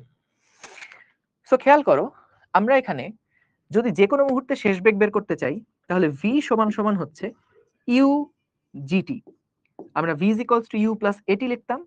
যেহেতু এটা অভিকর্ষজ ত্বরণ, অভিকর্ষজ ত্বরণের জন্য এখানে আমাদের ত্বরণটা হয়ে যাচ্ছে জি, জি এর মান আমরা জানি 9.8 মিটার পার সেকেন্ড স্কয়ার। জি এর দিকটা নিচের দিকে, ইউ এর দিকটাও নিচের দিকে, সো দুইটার দিক যেহেতু একই দিকে, তাহলে ভাইয়া ইউ এর সামনে যদি প্লাস রাখো জি এর সামনেও প্লাস রাখা লাগবে। কথা বুঝছো? জিনিসটা নতুন না, তোমরা আগে যখন 9 10 থাকতে ভরবেগের নিত্যতা করে আসছো সেই সময় কিন্তু এই ভেক্টর সমীকরণ দিয়ে তোমরা কাজ করছো। যেমন তোমাদের মনে আছে না, দেখো তো, সাপোজ এখানে মনে করো কোন একটা বস্তু, এই বস্তুটা বলে দিচ্ছে 30 মিটার পার সেকেন্ড বেগে যাচ্ছে, এর ভর হচ্ছে 2 কেজি। উল্টা দিক থেকে 3 কেজি ভরের একটা বস্তু ধরো বলে দিল 10 মিটার পার সেকেন্ড বেগে উল্টা দিক থেকে আসছে, তাহলে সংঘর্ষের পরে তাদের মিলিত বেগ বের করো। মনে করো তারা সংঘর্ষের পরে মিলিত হয়ে গেছে, তাদের মিলিত বেগ বের করো। এরকম অঙ্কে আমরা কি করতাম, দেখো তো m1u1 প্লাস m2u2 সমান সমান m1 plus m2 into v, এটা লেখা দরকার নেই, এমনি দেখো। এইখানে তোমাদের মনে আছে আমরা m1 যদি 2 কেজি লিখতাম, u1 ধরো 30 প্লাস m2 হচ্ছে 3, u2 টা কি 10 রাখতাম না -10 রাখতাম? -10 রাখতাম। কারণ কি? কারণ দুইটা একটার একটার উল্টা দিক থেকে আসছে এবং এটা একটা ভেক্টর, এই ভরবেগ একটা ভেক্টর রাশি। সো ভেক্টর বলে আমরা কিন্তু একটা ভেক্টরকে যদি পজিটিভ সাইন দিয়ে প্রকাশ করি, তার উল্টা দিকের ভেক্টরটা নির্দেশ করার জন্য আমরা কি মাইনাস দিয়ে প্রকাশ করব। যদি একদিকটাকে প্লাস বলি, উল্টা দিকটাকে মাইনাস বলতে হবে, ঠিক আছে? একটা প্লাস বললে আরেকটা মাইনাস বলতে হবে। সো এইখানেও ভাইয়া কাহিনীটা সেম। আমাদের এই যে v সমান সমান u প্লাস এটি, এটা একটা ভেক্টর সমীকরণ। কারণ দেখো শেষ বেগ একটা ভেক্টর, আদি বেগ একটা ভেক্টর, এটা ত্বরণও একটা কি ভেক্টর। সে পুরাটা কিন্তু একটা ভেক্টর সমীকরণ। সেই ভেক্টর সমীকরণে আমাদের আদি বেগটা যেদিকে, জিটাও একই দিকে, এই কারণে আমরা দুইটার সামনে কিন্তু প্লাস সাইন রাখলাম। যদি একটা আরেকটার বিপরীত দিকে হতো, তাহলে যে কোনো একটার সামনে যদি প্লাস সাইন রাখি, আরেকটার সামনে আমাদেরকে মাইনাস সাইন রাখতে হবে। আবার দেখো h যেটা, h সমান সমান ut হাফ gt স্কয়ার, তাই না? এইখানেও খেয়াল করে দেখো আদিবেগ যেদিকে, জিও সেই একই দিকে, তাই দুইটার সামনেই আমরা সেম সাইন দিয়ে রাখবো। তাহলে এখানে h এর মানটাও কিন্তু যথারীতি পজিটিভই আসবে। এবং h এর মান পজিটিভ আসা মানে কি বুঝবা? h এর মান পজিটিভ মানে বুঝবা h এর দিকটাও হচ্ছে ওই উপর থেকে নিচের দিকে, নিচের দিকে কতটুকু দূরত্ব গেছে সেইটাই কিন্তু এখান থেকে প্রকাশ পাবে। বুঝছো? সহজ জিনিস, এইটা নিয়ে আশা করি কারো ডাউট নাই। এবার আসো কেস 3, কেস 2, যেটাই মোস্ট ইম্পর্টেন্ট। কেস 2 লক্ষ্য করবা, এইবার যদি আমরা মনে করো আমাদের এইরকম একটা ভূমি থেকে আমরা কি করলাম, সাপোজ একটা বস্তুকে আমরা উপরের দিকে ইউ বেগে ছুড়ে মেরেছি, তাহলে বলতো আমাদের ইউ এর দিক হচ্ছে উপরের দিকে, কিন্তু জি এর দিক তো ভাইয়া নিচের দিকে। এবার দুইটা দিক আলাদা হয়ে গেছে কিন্তু। তাহলে শেষ বেগ যদি বের করতে চাই, ভি সমান সমান ইউ জিটি লিখবো, কিন্তু খেয়াল করবা এই ভি সমান ইউ জিটি যদি লিখি, তাহলে দুইটার সামনে কি আমি সেম সাইন দিতে পারবো? দুইটার সামনে আমি সেম সাইন দিতে পারবো না। কারণ কি? কারণ দুইটা উপরের দিকে। কখনোই এটা বদ্ধমূল ধারণা রেখো না যে ভাই উপরে হলে পজিটিভ, নিচে হলে নেগেটিভ। বরং এটা হলো মেইন আইডিয়া, যে কোনো একটা দিককে তুমি যদি পজিটিভ বলো, তাহলে তার উল্টা দিকটা হলো নেগেটিভ। এটা হলো মেইন আইডিয়া। যে কোনো একটা দিককে তুমি যদি বলো পজিটিভ, তাহলে তার উল্টা দিকটা হচ্ছে নেগেটিভ। বুঝছো? সো আমাদের এই ইউটাকে তুমি যদি পজিটিভ বলো, তাহলে এটাকে নেগেটিভ বলতে হবে। আর যদি ইউটাকে নেগেটিভ বলো, তাহলে বা জিটাকে পজিটিভ বলো, তাহলে এটাকে নেগেটিভ বলতে হবে। একটা একটার উল্টা। অর্থাৎ সমীকরণও কিন্তু দুই রকম হতে পারে, একটা হলো প্লাস মাইনাস দিয়ে, অথবা এইটা মাইনাস এটা প্লাস দিয়ে। দুই রকমই কিন্তু ভ্যালিড, কোনো সমস্যা নাই। ভি সমান ইউ মাইনাস জিটিও বলতে পারো, অথবা ভি সমান মাইনাস ইউ প্লাস জিটিও বলতে পারো। কথা বুঝছো? ক্লিয়ার? এখন তোমাদের কাছে একটা প্রশ্ন, এই প্রশ্নটা উত্তর দিতে গেলে তোমাদের দাঁত ভেঙে যাবে, তোমাদের দাঁত ভেঙে জিব্বা হয়ে যাবে। দেখো প্রশ্নটা হচ্ছে এরকম, সাপোজ আমাদের ইউ এর মান তো একটা নির্দিষ্ট ধরো কেউ দিয়ে দিছে, জি এর মান তুমি জানো 9.8। তো মনে করো এখানে এমন একটা টি তুমি বসালা, যেটা বসানোর পরে ভি এর মান আসলো পজিটিভ। তাহলে বলো তো ভি এর দিকটা কার দিকে, ইউ এর দিকে নাকি জি এর দিকে? তুমি এখানে টি এর একটা মান বসালা, জি এর মান জানো, ইউ এর মনে করো মান একটা দেওয়া আছে। সো বসানোর পরে তুমি ভি এর মান পেলা পজিটিভ।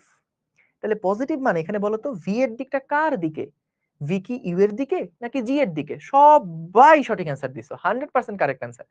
যে হ্যাঁ ভাই, সবার শেষ বেগটা হচ্ছে, এখানে শেষ বেগের দিকটা হলো ইউ এর দিকে। তার মানে প্লাস আসা মানে হচ্ছে ইউ এর দিকে। কেন কেন ইউ এর দিকে? কারণ ভাই সহজ জিনিস, আপনি এই দুইটার মধ্যে যোগ বিয়োগ করছেন, যদি আপনার প্লাস আসে তাহলে জিতছে কে? ইউ জিতছে। তাহলে অবশ্যই ভি এর দিকটা ইউ এর দিকে না? আরে বোঝে না। এইখানে মনে করো একটা লোক 10 নিউটন বল দিল, এটাকে আমি বললাম এ বল। আরেকজন উল্টা দিকে দিল 8 নিউটন বল, বি বল। তাহলে আমি যদি লব্ধি বল বের করতে চাই, আমি মনে করো হিসাব করলাম বি মাইনাস এ, তাহলে বি এর মান 8, এ এর মান 10, অ্যান্সার আসলো -2 নিউটন। মাইনাস মানে কে জিতছে, চলে যাবা মেইন সমীকরণে। মাইনাস মানে কে জিতছে, চলে যাবা মেইন সমীকরণে। দেখবা কার সামনে আসলে মাইনাস ছিল, মাইনাস ছিল এ এর সামনে। তাহলে প্লাস আর মাইনাস মারামারি করে মাইনাসটা জিতছে, তার মানে এর দিক কিন্তু এ এর দিকে, ঠিক না? দুইটা ভেক্টরের যোগ বিয়োগ আমরা এমনিই তো করি, এইটার দিক হচ্ছে এ এর দিকে, ঠিক আছে? তার মানে যদি এই সমীকরণ থেকে তুমি দেখো ভি এর মান আসছে প্লাস ইউ, তার মানে বুঝবা, বা প্লাস সামথিং, ভি এর মান আসছে প্লাস সামথিং, তাহলে বুঝবা ভি এর দিক হলো ইউ এর দিকে। এবং যদি এরকম আসে ভি এর মান মাইনাস, তাহলে বলো তো ভি এর দিকটা কোন দিকে? ভি এর দিকটা কোন দিকে? জি এর দিকে। এক্সেলেন্ট। যদি মাইনাস আসে কখনো এই সমীকরণ ব্যবহার করে, যদি দেখো ভি এর মান মাইনাস আসছে, তার মানে দুইটা মারামারি করে কে জিতছে? জি জিতছে। জি এর দিক কোন দিকে? নিচের দিকে, তাহলে ভিটাও কিন্তু জি এর দিকে বা নিচের দিকে হবে। এইবার আসো, এবার তোমাদের হাত পা গুঁড়া গুঁড়া হয়ে যাবে দেখো এই প্রশ্নের অ্যান্সার দিতে গেলে। বলো তো ভাইয়া, এই সমীকরণ ব্যবহার করে যদি আমি ভি এর মান পজিটিভ পাই, তাহলে বলো তো ভি এর দিকটা কোন দিকে? বলতে পারবা? যদি এই সমীকরণ ব্যবহার করে আমি ভি এর মানটা পাইছি পজিটিভ সামথিং, ভেরি গুড, তাহলে এইটার ডিরেকশনটা কিন্তু জি এর দিকে। কথা বুঝো, কথা বুঝো, সহজ জিনিস, কোনো কঠিন জিনিস পড়াইনি এখনো। ভি সমান সমান যদি মাইনাস হয়, তাহলে বলো তো মাইনাস মানে কে জিতছে? এবার দুইজন মারামারি করে এই সমীকরণ থেকে আমরা যোগ বিয়োগ করে দেখলাম ভি এর মান মাইনাস, মাইনাস মানে কে জিতছে? ইউ জিতছে। তার মানে ভি এর ডিরেকশন এই ক্ষেত্রে ইউ এর দিকে। এটা সবার ক্লিয়ার একদম? বুঝছো? সহজ জিনিস একদম। এইবার আসো, এইখানে আমরা যদি এবার একই কাহিনী করি এইচ এর জন্য, এইচ মানে সরণ, এইচ ইজ ইকুয়ালস টু একইভাবে আমরা ইউটি হাফ জিটি স্কয়ার, এবং এইচ সমান সমান আমরা লিখতে পারি ইউটি হাফ জিটি স্কয়ার। তো খেয়াল করো এখানেও সেম কাহিনী, যদি আমরা ইউ এর সামনে প্লাস রাখি, জি এর সামনে দিব মাইনাস, ইউ এর সামনে মাইনাস দিলে জি এর সামনে দিব প্লাস। খেয়াল করো, খুব গুরুত্বপূর্ণ আইডিয়া। একই কথা, বলতো এইচ এর মান যদি পজিটিভ পাও তাহলে সরণটা কার দিকে? আর এইচ এর মান যদি নেগেটিভ পাও তাহলে সরণটা কার দিকে? এটা বুঝো? এইচ এর মান প্লাস মানে দুইটার মধ্যে মারামারি করে জিতছে কে? ইউ জিতছে। যদি এইচ এর মান আমরা পজিটিভ সামথিং পাই, দুইটা বিয়োগ করে যদি পজিটিভ পাই, তাহলে ভাই সহজ, এইচ এর দিক হচ্ছে ইউ এর দিকে। আর মনে করো মাইনাস আসলো, মাইনাস আসা মানে ইউ আর জি মারামারি করে কে জিতছে? তাহলে এটা হলো জি এর দিকে। এইচ এর মানটা হচ্ছে, এইচ এর দিকটা হলো জি এর দিকে। এইচ তো সরণ, সরণ একটা ভেক্টর রাশি, সো এর দিক তো থাকবেই, তাই না? একইভাবে, একইভাবে মনে করো এবার এই সমীকরণ ব্যবহার করে আমরা পাইছি এইচ এর মান পজিটিভ, তাহলে এখানে পজিটিভ কার সামনে আছে? জি আছে, তাহলে এটা হবে জি এর দিকে। এবং যদি এইচ এর মান মাইনাস কিছু আসে এই সমীকরণ ব্যবহার করে, তাহলে এটা কিন্তু হবে ইউ এর দিকে। এই পর্যন্ত কারোর কি কোনো প্রবলেম হয়েছে বুঝতে? পান্তা ভাত, very good.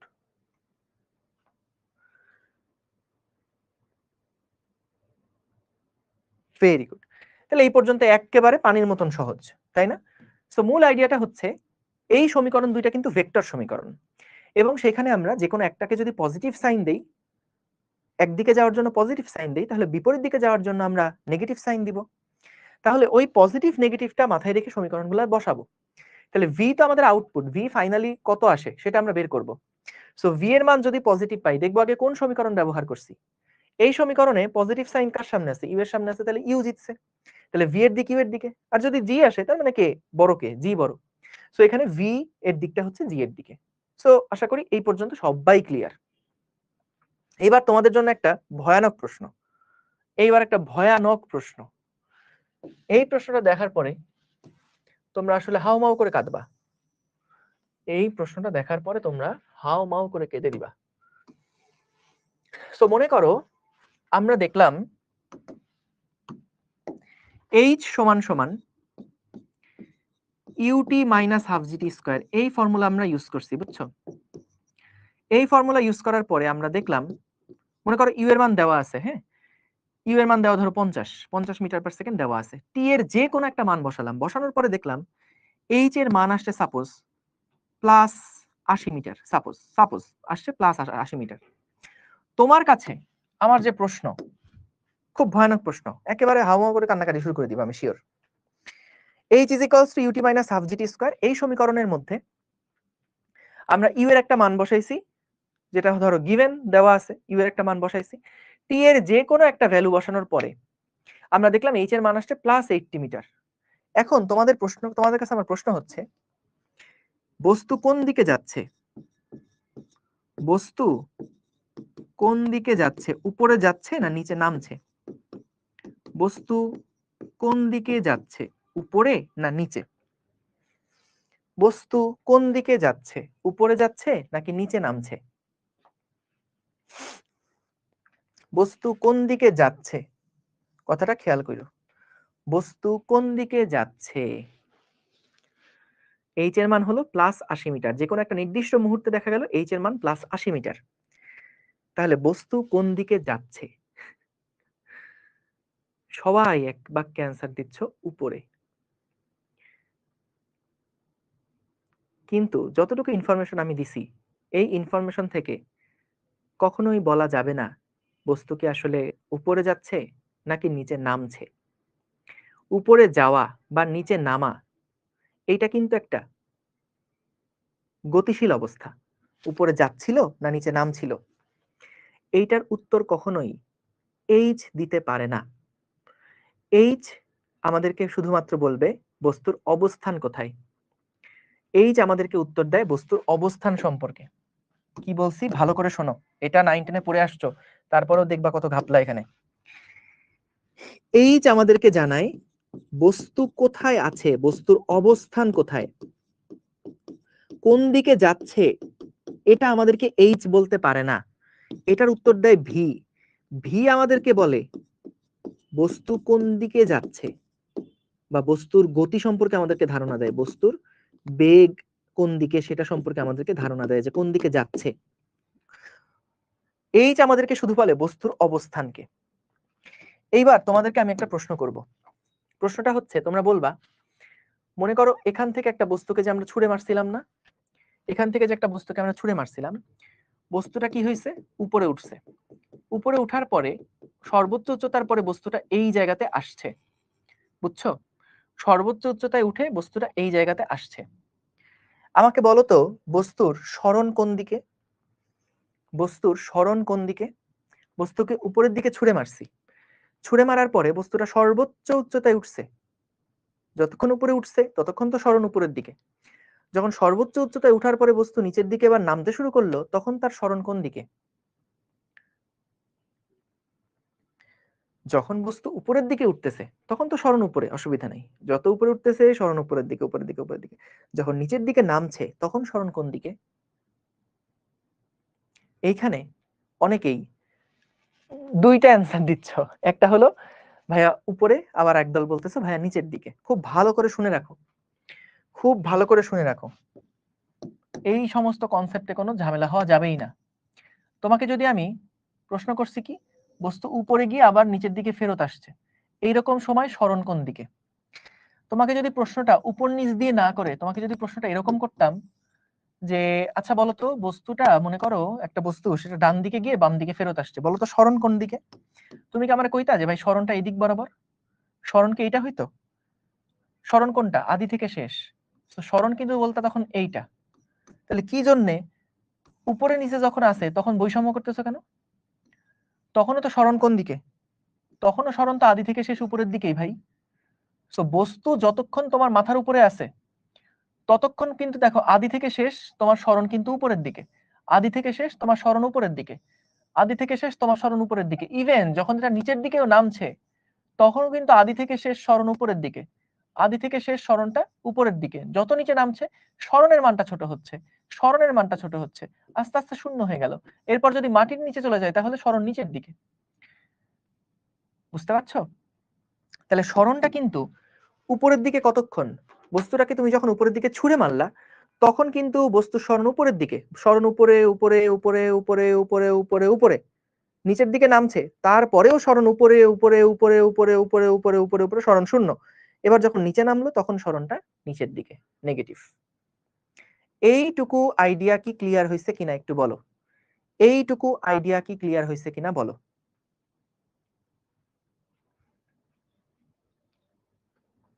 Very good, crystal clear, thank you. So তাহলে আমরা দেখলাম যে এইখানে আমাদের এই যে এইচ যেটা, সেই এইচটা প্লাস 80 মিটার আছে। প্লাস মানে কোন দিকে বলো তো, প্লাস মানে কার দিকে বলো, প্লাস মানে কার দিকে, প্লাস মানে তো ইউ এর দিকে। ইউ কোন দিকে ছিল, ইউ ছিল উপরের দিকে। তাহলে ইউ উপরের দিকে, ঠিক আছে, ইউ এর সামনে plus, h o plus 80 metre, তার মানে এইচ হলো উপরের দিকে বা ইউ এর দিকে। সো তার মানে আমাদেরকে বোঝাচ্ছে প্লাস 80 মিটার মানে হলো বস্তুর অবস্থান ভূমি থেকে 80 মিটার, বস্তুর অবস্থান ভূমি থেকে 80 মিটার। কিন্তু ভাইয়া এই যে 80 মিটার, সেই 80 মিটার তো ভাইয়া দুই সময় হতে পারে। একটা হতে পারে বস্তু যখন উপরে উঠতেছে এই সময় বস্তু ভূমি থেকে 80 মিটার উচ্চতায় থাকতে পারে, অথবা বস্তু যখন উপরে ঘুরে আবার নিচের দিকে নামতেছে এইরকম অবস্থাতেও তো বস্তুর সরণ 80 মিটার হতে পারে। তাহলে এইচ এর মান প্লাস 80, এই প্লাস মানে কিন্তু বোঝাচ্ছে এইচ এর দিক হলো ইউ এর দিকে। প্লাস মানে কি বোঝাচ্ছে, ইউ এর দিকে। ইউ এর দিক মানে কি, ইউ এর দিক উপরে, তার মানে সরণটা হলো উপরের দিকে 80, সরণ হলো উপরের দিকে 80, তার মানে বস্তুর অবস্থানটা এইখানে, বস্তুর অবস্থানটা এইখানে। কিন্তু এই অবস্থানটা কি সে উপরে যাওয়ার সময় নাকি ঘুরে আসার সময়, এইটার উত্তর আমাকে এইচ কিন্তু বলতে পারতেছে না। বুঝছো?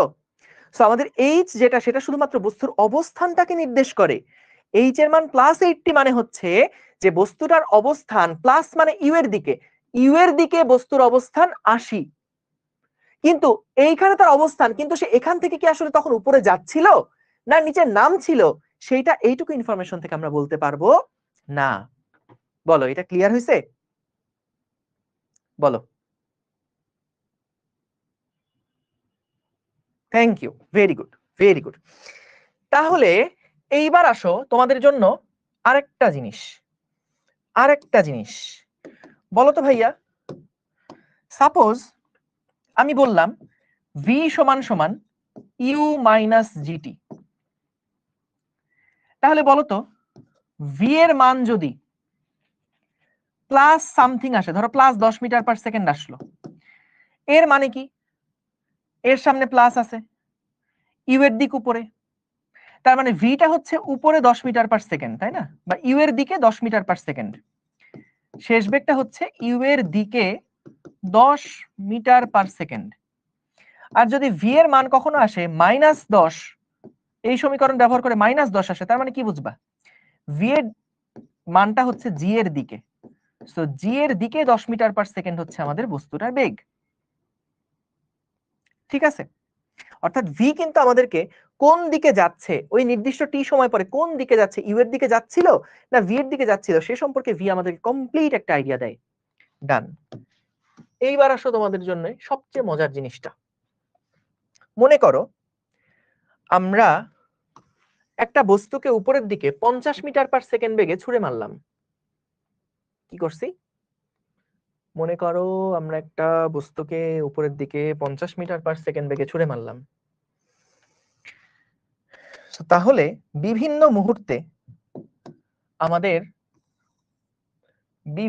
মুহূর্তে আমাদের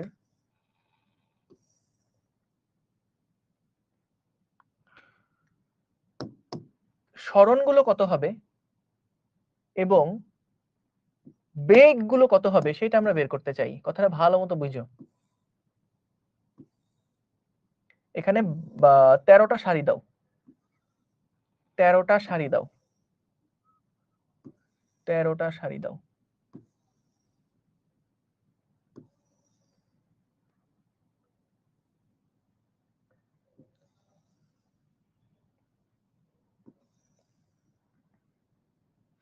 ওকে, হয়ে যাবে আশা করি।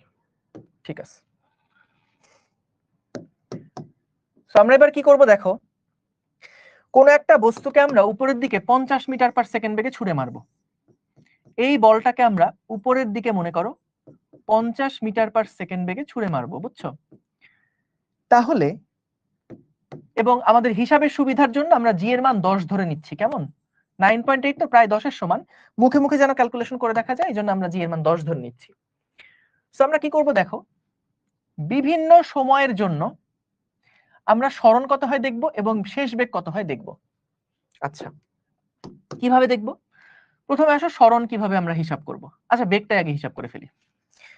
ধরো টি এর মান 0 সেকেন্ড, ধরো টি এর মান হচ্ছে 0 সেকেন্ড, 1 সেকেন্ড, 2 সেকেন্ড, 3 সেকেন্ড, 4, 5, 6, 7, 8, 9, 10, 11 এইরকম 11 সেকেন্ড বা ধরো 12 সেকেন্ড পর্যন্ত আমরা সময়গুলা দেখব। বিভিন্ন সময়ে সরণগুলা কত হয়, সরণগুলা চলো আমরা ক্যালকুলেট করে ফেলি।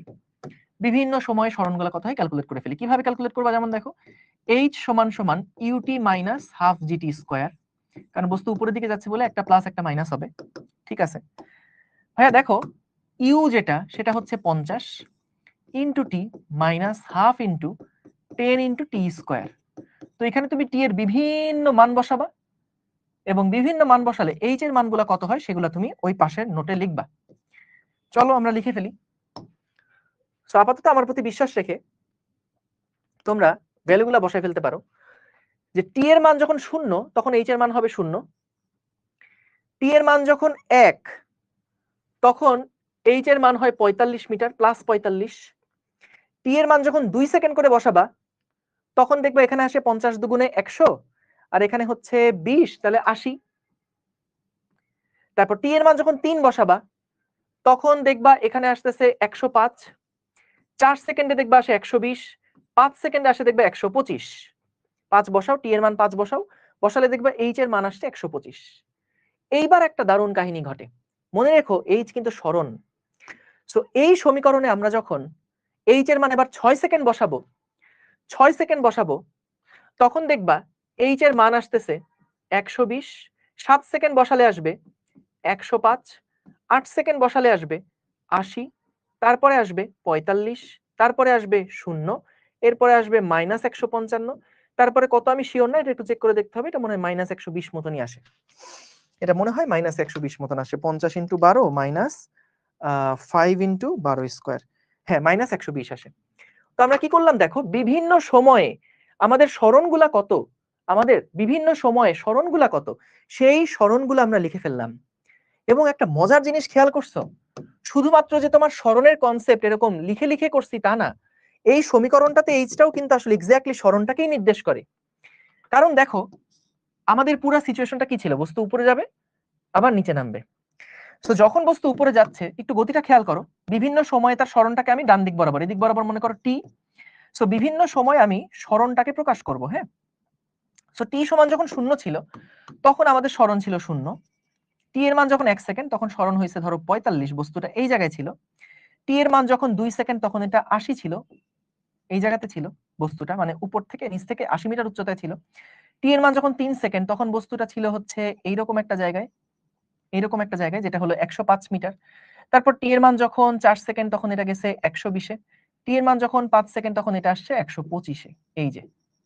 ঠিক আছে, এরপরে মজার ব্যাপার হচ্ছে বস্তুটা এবার নিচে নামা শুরু করছে এবং 6 সেকেন্ডে যখন আবার আমরা 120 মিটার দূরত্ব পেলাম, এই দেখো 6 সেকেন্ডে আবার যখন 120 মিটার প্লাস, প্লাস মানে কি ভাইয়া, এই সমীকরণ থেকে প্লাস আসা মানে কার দিকে, ইউ এর দিকে সরণ হচ্ছে 120 মিটার, তাই না? ইউ এর দিকে সরণ 120, তার মানে বস্তুটার সরণ কিন্তু দেখো উপরের দিকে, ইউ মানে উপরে, সো উপরের দিকে সরণ হচ্ছে 120, আগে ছিল 125, 6 সেকেন্ড 120 হয়ে গেছে, তার মানে বস্তুটা কিন্তু আসলে নিচে নামছে। কিন্তু সরণের মানটা দেখো এখান থেকে ক্যালকুলেট করছিলাম, সরণের মানটা এবার আস্তে আস্তে আস্তে আস্তে কমবে। সো সরণটা হচ্ছে এই যে এখান থেকে, তারপরে 120 এর পরে এটা কত হয় 105, তারপরে হবে এটা 80, তারপর হবে 45, তারপরে হবে 0। সো দেখা যাচ্ছে যে আমাদের এই যে সরণটা, এবং শুধু তাই না, তারপর আবার কি হয়েছে, সরণ যখন এবার 11 সেকেন্ড তখন এটা মাইনাস 55, তারপরে গেছে হচ্ছে মাইনাস 120। তো তার মানে দেখো বিভিন্ন মুহূর্তে আমাদের কণাটা সরণ যেটা, সেই সরণটা কিন্তু আমরা আসলে সব সময় এই সমীকরণ যখন আমরা ব্যবহার করি তখন কিন্তু সব সময় এই এইচটা আমাদের ভূমি থেকে কোথায় অবস্থান সেই অবস্থানটা আমাদেরকে নির্দেশ করে দেয় যে এই অবস্থানটা যদি প্লাস কিছু একটা হয় তার মানে বস্তুর অবস্থান ইউ এর দিকে তত মিটার। যেমন এখানে কত আসছে প্লাস 105 প্লাস 120, কোন সমীকরণ ব্যবহার করে? এই সমীকরণ ব্যবহার করে। প্লাস আসা মানে সরণটা কার দিকে? ইউ এর দিকে। তার মানে বস্তুর অবস্থান, এইচ মানে অবস্থান বোঝায়, বস্তুর অবস্থান হচ্ছে ইউ এর দিকে 120। যখন মাইনাস 120 আসছে তার মানে বস্তুর এখানে মাইনাস আসা মানে কি? জি এর দিকে সরণ। তাহলে জি মানে কোন দিকে? নিচের দিকে। সো নিচের দিকে যেখান থেকে তুমি ছুড়ে মারছো সেখান থেকে বস্তুর অবস্থান নিচের দিকে 120 মিটার, এটাই বোঝাচ্ছে। সো মাইনাস 120 তখন আসবে যখন বস্তু ভূমিরও নিচে চলে গেছে, তখন বা ছাদ থেকে ছুঁড়ে মারছো ছাদের লেভেল থেকে নিচে চলে গেছে, সো তখনকার জন্য মাইনাস সাইনটা আসবে। বুঝছো? ঠিক আছে, গুড। তাহলে আমরা এটা দেখলাম যে ভাইয়া বিভিন্ন সময়ে দেখো একদম সমীকরণ বসাই আমরা গ্রাফ থেকেই মানে একদম টেবিল থেকে কিন্তু দেখলাম যে আসলে বলো তো তাহলে এখন আমি আগে যে প্রশ্ন তোমাদেরকে করছিলাম যে ভাই সরণ মনে করো প্লাস 80 মিটার, তো বলো তো সরণ 80 কিন্তু দুই জায়গাতে থাকে, 80 কিন্তু দুই জায়গাতে থাকে, একটা হচ্ছে 2 সেকেন্ডে আর একটা হচ্ছে 8 সেকেন্ডে। দেখছো সরণটা দুই জায়গায় থাকে, একটা হলো 2 সেকেন্ডে আর একটা হলো 8 সেকেন্ডে। কারণ কি? কারণ এই দেখো এটা 0 সেকেন্ড 1 সেকেন্ড 2 সেকেন্ড, এই সময় আমাদের বস্তুটা ভূমি থেকে ইউ এর দিকে বা উপরের দিকে 80 মিটার উচ্চতায় ছিল, আবার 8 সেকেন্ড পরেও কিন্তু ভূমি থেকে বস্তুটা এরকম 80 মিটার উচ্চতায় ছিল। কিন্তু একটা হলো উপরে যাওয়ার মুহূর্তে আর একটা হলো নিচে নামার মুহূর্তে। এইবার যদি এটা বুঝে থাকো তাহলে ভাইয়া এবার কি বুঝতে পারছো কেন আমরা এইখানে 6.13 সেকেন্ডটা নিলাম? কারণ ম্যাথ তো ভাই বোকা, ও তো বুঝে না যে আমাদের এই কেসে ত্বরণটা আর ব্যাক করবে না, মানে মন্দনটা তো আর ব্যাক করে আসবে না। বস্তুর বেগটা মন্দনে শূন্য হয়ে যাওয়ার পরে ত্বরণ তার উল্টা দিকে আসবে না, এটা তো আর ম্যাথ এখানে বোঝে নাই। সো ম্যাথ কিন্তু ইকুয়েশন যেমন সলভ হয় সেভাবে করে দুইটা অ্যান্সার বের করে দিছে। বুঝতে পারছো? কিন্তু আমরা তো বুঝছি যে না, এখানে তো ভাই ওইটা জি এর মতন না যে উপরে গিয়ে আবার নিচে নামবে। সো এখানকার যে সময়টা বের হবে এই সময়টা কিন্তু পরেরটা নিলে বোঝাবে যে গিয়ে আবার ফেরত আসছে, কিন্তু প্রথমটা যেটা সেটা বোঝাবে যে যাওয়ার সময় কোথায় গিয়ে 0 হইলো বা কোথায় গিয়ে 85 হয়েছে। ওকে, সো এই জন্য আমরা প্রথম ডাটাটা নিলাম। এইবার আসো যদি আমরা শেষ বেগটা বের করি, শেষ বেগের সমীকরণটা কি হবে? ভি সমান সমান ইউ মাইনাস জিটি। কেন মাইনাস দিলাম? কারণ ইউ উপরের দিকে জি হচ্ছে নিচের দিকে, ইউ উপরের দিকে জি নিচের দিকে, একটা প্লাস একটা মাইনাস। সো আমরা ইউ এর মান মনে করলাম 50, জি এর মান 10 ইনটু টি। সো এখানে আমরা টি এর বিভিন্ন মান বসায় দেখবো ভি এর মানটা কেমন কেমন হয়। সো ভি এর মানটা কেমন কেমন হয় সেটা দেখবো। সো দেখো টাইম যখন 0 তখন বেগের মান হচ্ছে 50 এবং প্লাস 50, কিন্তু টি এর মান যখন 1 সেকেন্ড তখন ভি এর মান 50 মাইনাস 10 মানে 40 প্লাস 40, অর্থাৎ প্লাস মানে কি বোঝাচ্ছে? বস্তুর বেগ কার দিকে? ইউ এর দিকে, ইউ এর দিকে বেগ হচ্ছে 40, অর্থাৎ উপরের দিকেই বেগ হচ্ছে 40। ঠিক আছে, যতক্ষণ প্লাস ততক্ষণ উপরের দিকে এখানে। তারপরে দেখো টি এর মান যখন 2 তখন এটা আসবে কত? 30, এভাবে করে আসবে 20, তারপরে আসবে 10, এরপরে আসবে 0, তারপর 6 সেকেন্ড বসাও তো এখানে 50 মাইনাস 10 ইনটু টি, 50 মাইনাস 10 ইনটু টি। সো টি এর মান তুমি যদি এখানে এখন 6 বসাও তাহলে 50 মাইনাস 60 মানে কত? Minus 10, minus 20, minus 30, minus 40, 10 second বসালে মাইনাস 50, 11 সেকেন্ড বসালে মাইনাস 60, মাইনাস 70, এইভাবে করে কিন্তু বস্তুটার বেগ কমতে থাকবে। বুঝছো? সো তার মানে দেখো বস্তুর যে বেগটা সেই বেগটা কিন্তু দেখো শুরুতে যখন ছুঁড়ে মারছো তখন উপরের দিকে 50, যে প্লাস 50 মানে কি? প্লাস দিকটা কার? ইউ এর দিক। তার মানে বেগ যখন আসছে প্লাস 50 তার মানে বস্তুর বেগটা ইউ এর দিকে 50, পরের সেকেন্ডে ইউ এর দিকে 40, পরের সেকেন্ডে ইউ এর দিকে 30, পরের সেকেন্ডে ইউ এর দিকে 20, পরের সেকেন্ডে ইউ এর দিকে 10, তারপরে 0, এবার জি এর দিকে 10। তার মানে কি বস্তুটা উপরে যাওয়ার পরে এবার জি এর দিকে 10, তারপরে পরের সেকেন্ডে জি এর দিকে 20, তারপরে জি এর দিকে 30, জি এর দিকে 40, জি এর দিকে 50, জি এর দিকে 60, জি এর দিকে 70। তার মানে দেখো আমাদের এই সমীকরণটা কিন্তু এক্স্যাক্টলি এই দুইটা সমীকরণ আমরা যে কোনো একটা টাইম বসালে কোন ভিটা বের করতেছে এবং কোন এইচটা বের করতেছে। আশা করি এটা একদম ক্রিস্টাল ক্লিয়ার। সো আমরা অনেক সময় এটা কেন বললাম জানো? অনেক সময় দেখা যায় 9 10 তোমরা যখন পড়ছো না তখন অনেকে এভাবে ম্যাথ করে যে ভাই ঠিক আছে উপরের দিকে আমি যখন ছুঁড়ে মারলাম তখনকার জন্য একটা সূত্র লিখবো, আর যখন উপর থেকে নিচে পড়বে তখন ওটার জন্য আরেক সেট সূত্র লিখবো? না ভাই, দরকার নাই। তুমি এই এক সূত্র দিয়েই উপরে নিচে সব কন্ডিশনই তো বুঝে যাচ্ছ। h is equals to u t minus half g t square. এখানে h এর মানটা নির্দেশ করতেছে তার অবস্থানটা। ইউ এর দিকে হলে অবস্থান বুঝবা, জি এর দিকে হলেও একটা অবস্থান বুঝবা। আবার যখন তোমার ভি এর মানটা আসতেছে, টি এর বিভিন্ন মান বসানোর পরে ভি এর যে মানগুলো আসছে সেই মানগুলো বোঝাচ্ছে যে যে কোনো একটা মুহূর্তে ওর বেগটা কি আসলে ইউ এর দিকে নাকি জি এর দিকে, এবং মানটা কত। সো প্লাস মাইনাস দিয়ে ওই দিকটা বুঝতেছি। সো আশা করি এটা তোমরা ক্লিয়ার যে এখন যদি উপরের দিকে একটা বস্তুকে ছুঁড়ে মারা হয়, তাহলে ছুঁড়ে মারলে বস্তুটা কোথায় আছে এটার জন্য উপরের জন্য একটা সূত্র, নিচের নামার জন্য আরেকটা সূত্র ব্যবহার করব। এই কাহিনী আমরা আর করতে যাব না। h is equals to u t minus half g t square. T এর একটা মান বসাবা, h এর মান যেটা আসবে সেটা বুঝবা যে বস্তু ভূমি থেকে ইউ এর দিকে অত মিটার আছে বা জি এর দিকে এত মিটার আছে। আর ভি সমান ইউ মাইনাস জিটি বসাবা, সেখানে টি এর একটা মান বসানোর পরে ভি এর মান যেটা পাবা সেটা বুঝবে ইউ এর দিকে এত বেগে বা জি এর দিকে এত বেগে। ব্যাস, সহজ। Clear, thank you, very good. তাহলে আসো একটা ছোট্ট প্রবলেম একটু দেখে ফেলি আমরা। একটা ছোট প্রবলেম দেখে ফেলি। নেক্সট ক্লাসে আমরা লিফটের বিভিন্ন কেস পড়বো। সো নেক্সট ক্লাসে আসার আগে অবশ্যই আজকের ক্লাসটা একটু রিভাইজ করে আসবা, মাস্ট। এখনই একবার রিভাইজ করো, কারণ অনেক জিনিস এরকম আছে যেগুলো হয়তোবা তুমি এভাবে করে ক্লাস 9 10 কখনোই চিন্তা করো নাই, কিন্তু এই সূত্র করে বহুত ম্যাথ করে আসছো। সো খেয়াল করো, একটা ছোট্ট ম্যাথ দিই। মনে করো আমাদেরকে বললো একটা বিল্ডিং, এই বিল্ডিংটা থেকে কোনো একটা বলকে উপরের দিকে 50 মিটার পার সেকেন্ড বেগে ছুড়ে মারা হয়। আচ্ছা, একটু অন্য অন্য ভ্যালু দেই। ধরো বললো 20 মিটার পার সেকেন্ড বেগে এটাকে ছুড়ে মারা হয়েছে।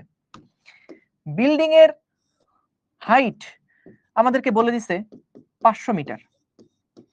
আমাদেরকে বের করতে হবে বলটি বিল্ডিং এর পাদদেশে পড়তে,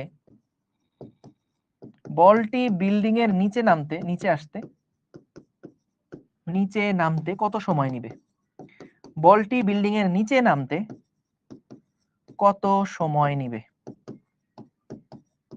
ঠিক আছে, বলটা বিল্ডিং এর নিচে নামতে কত সময় নিবে, অর্থাৎ এই যে বলটা সেটা উপরে গিয়ে যে আবার নিচে নামবে, এটা কত সময় লাগবে বের করতে বলেছে। তাহলে আমরা h is equals to u t minus half g t square ফর্মুলাই অ্যাপ্লাই করব। কেন ভাইয়া, এটা কেমনে বুঝলেন এটা অ্যাপ্লাই করবেন? আরে ভাই, ইউ উপরের দিকে, জি নিচের দিকে, আমার একটা সরণ দেওয়া আছে, আমার কিন্তু একটা হাইট দেওয়া আছে, তাহলে এই ফর্মুলা খাটাবো বুঝছি। আর ইউ আর জি আমাদের যেহেতু দুইটা বিপরীত দিকের জন্য একটা প্লাস একটা মাইনাস রাখলাম, ডান। ইউ এর মান বসাইলাম 20 ইনটু টি মাইনাস হাফ, জি এর মান কিছু না বলে দিলে 9.8 লিখবা ইনটু টি স্কয়ার। এখন আমাকে বলো তো এইচ এর মানটা কত বসাতে হবে। এইচ এর মানটা এই সমীকরণের মধ্যে তুমি কত বসাবা? এইচ এর মানটা কত বসাবা? আমাদের কি জানা দরকার যে এই বলটা কতক্ষণ সময় পরে নিচে নামছে, বিল্ডিং এর পাদদেশে আসছে। আমাদের জানা দরকার এই বলটা কতক্ষণ সময় পরে বিল্ডিং এর পাদদেশে আসছে। বলো তো ভাইয়া, যেমনে খুশি তেমনে ঘুরে আসুক না কেন, আদি বিন্দু এইটা, শেষ বিন্দু এইটা, আদি থেকে শেষ সরণটা কার দিকে? জি এর দিকে না? সরণটা কি নিচের দিকে না? সরণটা কি জি এর দিকে না? তাহলে জি এর সামনে তুমি যেই সাইন বসাইছো অবশ্যই এইচ এর সামনেও সেই সাইন বসাবা। এইচ এর মান 500 মিটার বসায়া তুমি এখানে সমীকরণ বের করবা টি এর মান কত হয়। বুঝছো কথা? এইচ এর মান প্লাস 500 বসালে কি বের হতো? প্লাস 500 বসালে বের হতো ইউ এর দিকে 500 মিটার সরণ হবে কতক্ষণ পরে। কারণ প্লাস 500 বসানো মানে কি, ইউ এর সামনে প্লাস, ইউ মানে উপরে, এইচ এর সামনে প্লাস যদি রাখো তাহলে সরণটাও উপরের দিকে 500 মিটার উপরে সরণ হইতে কত সময় লাগবে সেটা বের হতো। কিন্তু আমাদের তো দরকার ওইটা না, আমাদের দরকার নিচে নামবে কতক্ষণ সময় পরে। নিচে মানে কি, আদি থেকে শেষ নিচের দিকে। তাহলে আদি থেকে শেষ নিচের দিকে, সরণটা নিচের দিকে হলে জি এর দিকটা নিচের দিকে। সো জি এর সামনে যেই সাইন আছে এইচ এর সামনেও সেই সাইন বসাতে হবে। তাহলে জি এর সামনে মাইনাস আছে, এটা দিয়ে নিচে বোঝাচ্ছে, এইচ তো নিচে, তাহলে এটার সামনে মাইনাস বসাবো।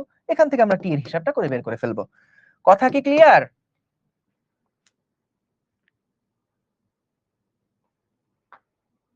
বলো।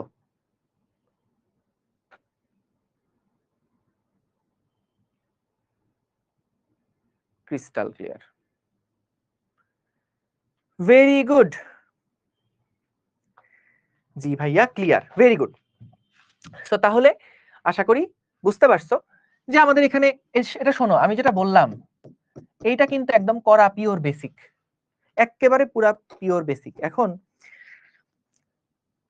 তোমরা 9 10 ধরো একভাবে করে আসছো, এক চিন্তা করে করে আসছো, এখন সেই চিন্তা করে এগুলা করে ফেলতে পারবা, অসুবিধা নাই। কিন্তু প্রশ্ন যদি একটু ঘুরায় পেঁচায় দেয় তখন কিন্তু এই কনসেপ্টগুলা খুবই হ্যান্ডি, এবং অ্যাডমিশনের সময় এভাবে একটা সূত্র দিয়েই উপরের অঙ্ক নিচের অঙ্ক সব একবারে কাভার্ড। কিন্তু উপরে যে বস্তুকে উপরের দিকে ছুঁড়ে মারছো তখনকার যে কোনো কন্ডিশন, যখন নিচের দিকে নামছে তখনকার যে কোনো কন্ডিশন, নিচেরও নিচে নামছে তখনকারও যে কোনো কন্ডিশন, জাস্ট এই সিম্পল একটা সূত্র দিয়েই হয়ে যায়। কেস আসলে আলটিমেটলি দুইটা, একটা হলো উপর থেকে নিচে নামানো, আর একটা হলো নিচ থেকে উপরে উঠানো।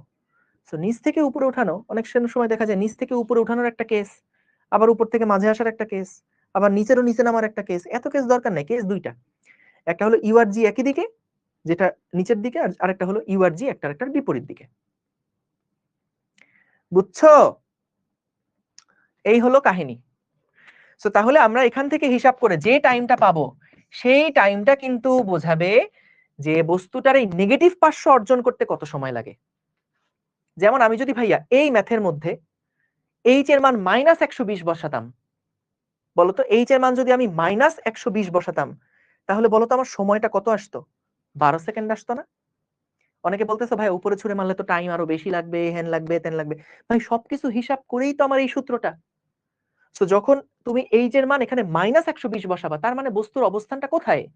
বস্তুর অবস্থান ভূমি থেকে নিচের দিকে 120। এই -120 এখানে যদি -120 বসাও, ইউ এর মান হচ্ছে 50 × t plus half × 10 × t square. যদি বসাও এখানে এইটা সলভ করো তুমি দেখবা টি এর মান আসতেছে 12। বুঝতে পারছো? টি এর মান আসতেছে 12। ঠিক আছে? ঠিক আছে, ওকে। তোমাদের ওয়েব অ্যাপে কমেন্ট পড়ার মতন নাই, তোমরা কি যে সংসারিক আলাপ করো রে ভাই, মানে সংসার করতেছে ওয়েব অ্যাপের মধ্যে, অনেকে ঘর সংসার করতেছে, ফালতু। ঠিক আছে, বুঝছো? ওকে, গুড। সো তাহলে আমরা আশা করি এইটা বুঝতে পেরেছি। সো এর জন্য ভাইয়া এই কনসেপ্টটা কিন্তু মাথায় রেখো যে আমাদের সময়টা আসলে কোনটা নির্দেশ করছে, কি নির্দেশ করছে, কিভাবে এটা আমরা বের করলাম। ওকে, সো এইগুলা নিয়ে একটু চিন্তা ভাবনা করো, তাইলেই হবে।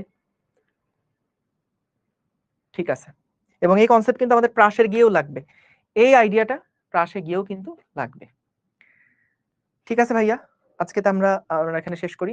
নেক্সট ক্লাসটা হওয়ার আগে বস অবশ্যই কিন্তু আজকে যতটুকু পড়াইলাম এটুকু একটু দেখে আসতে হবে, কারণ এই রিলেটেড ম্যাথ প্রবলেম আছে প্রচুর, সেগুলো আমরা দেখবো, এবং প্রাসেও কিন্তু এই কনসেপ্টগুলো কাজে লাগবে। থ্যাংক ইউ, আসসালামু আলাইকুম, আল্লাহ হাফেজ।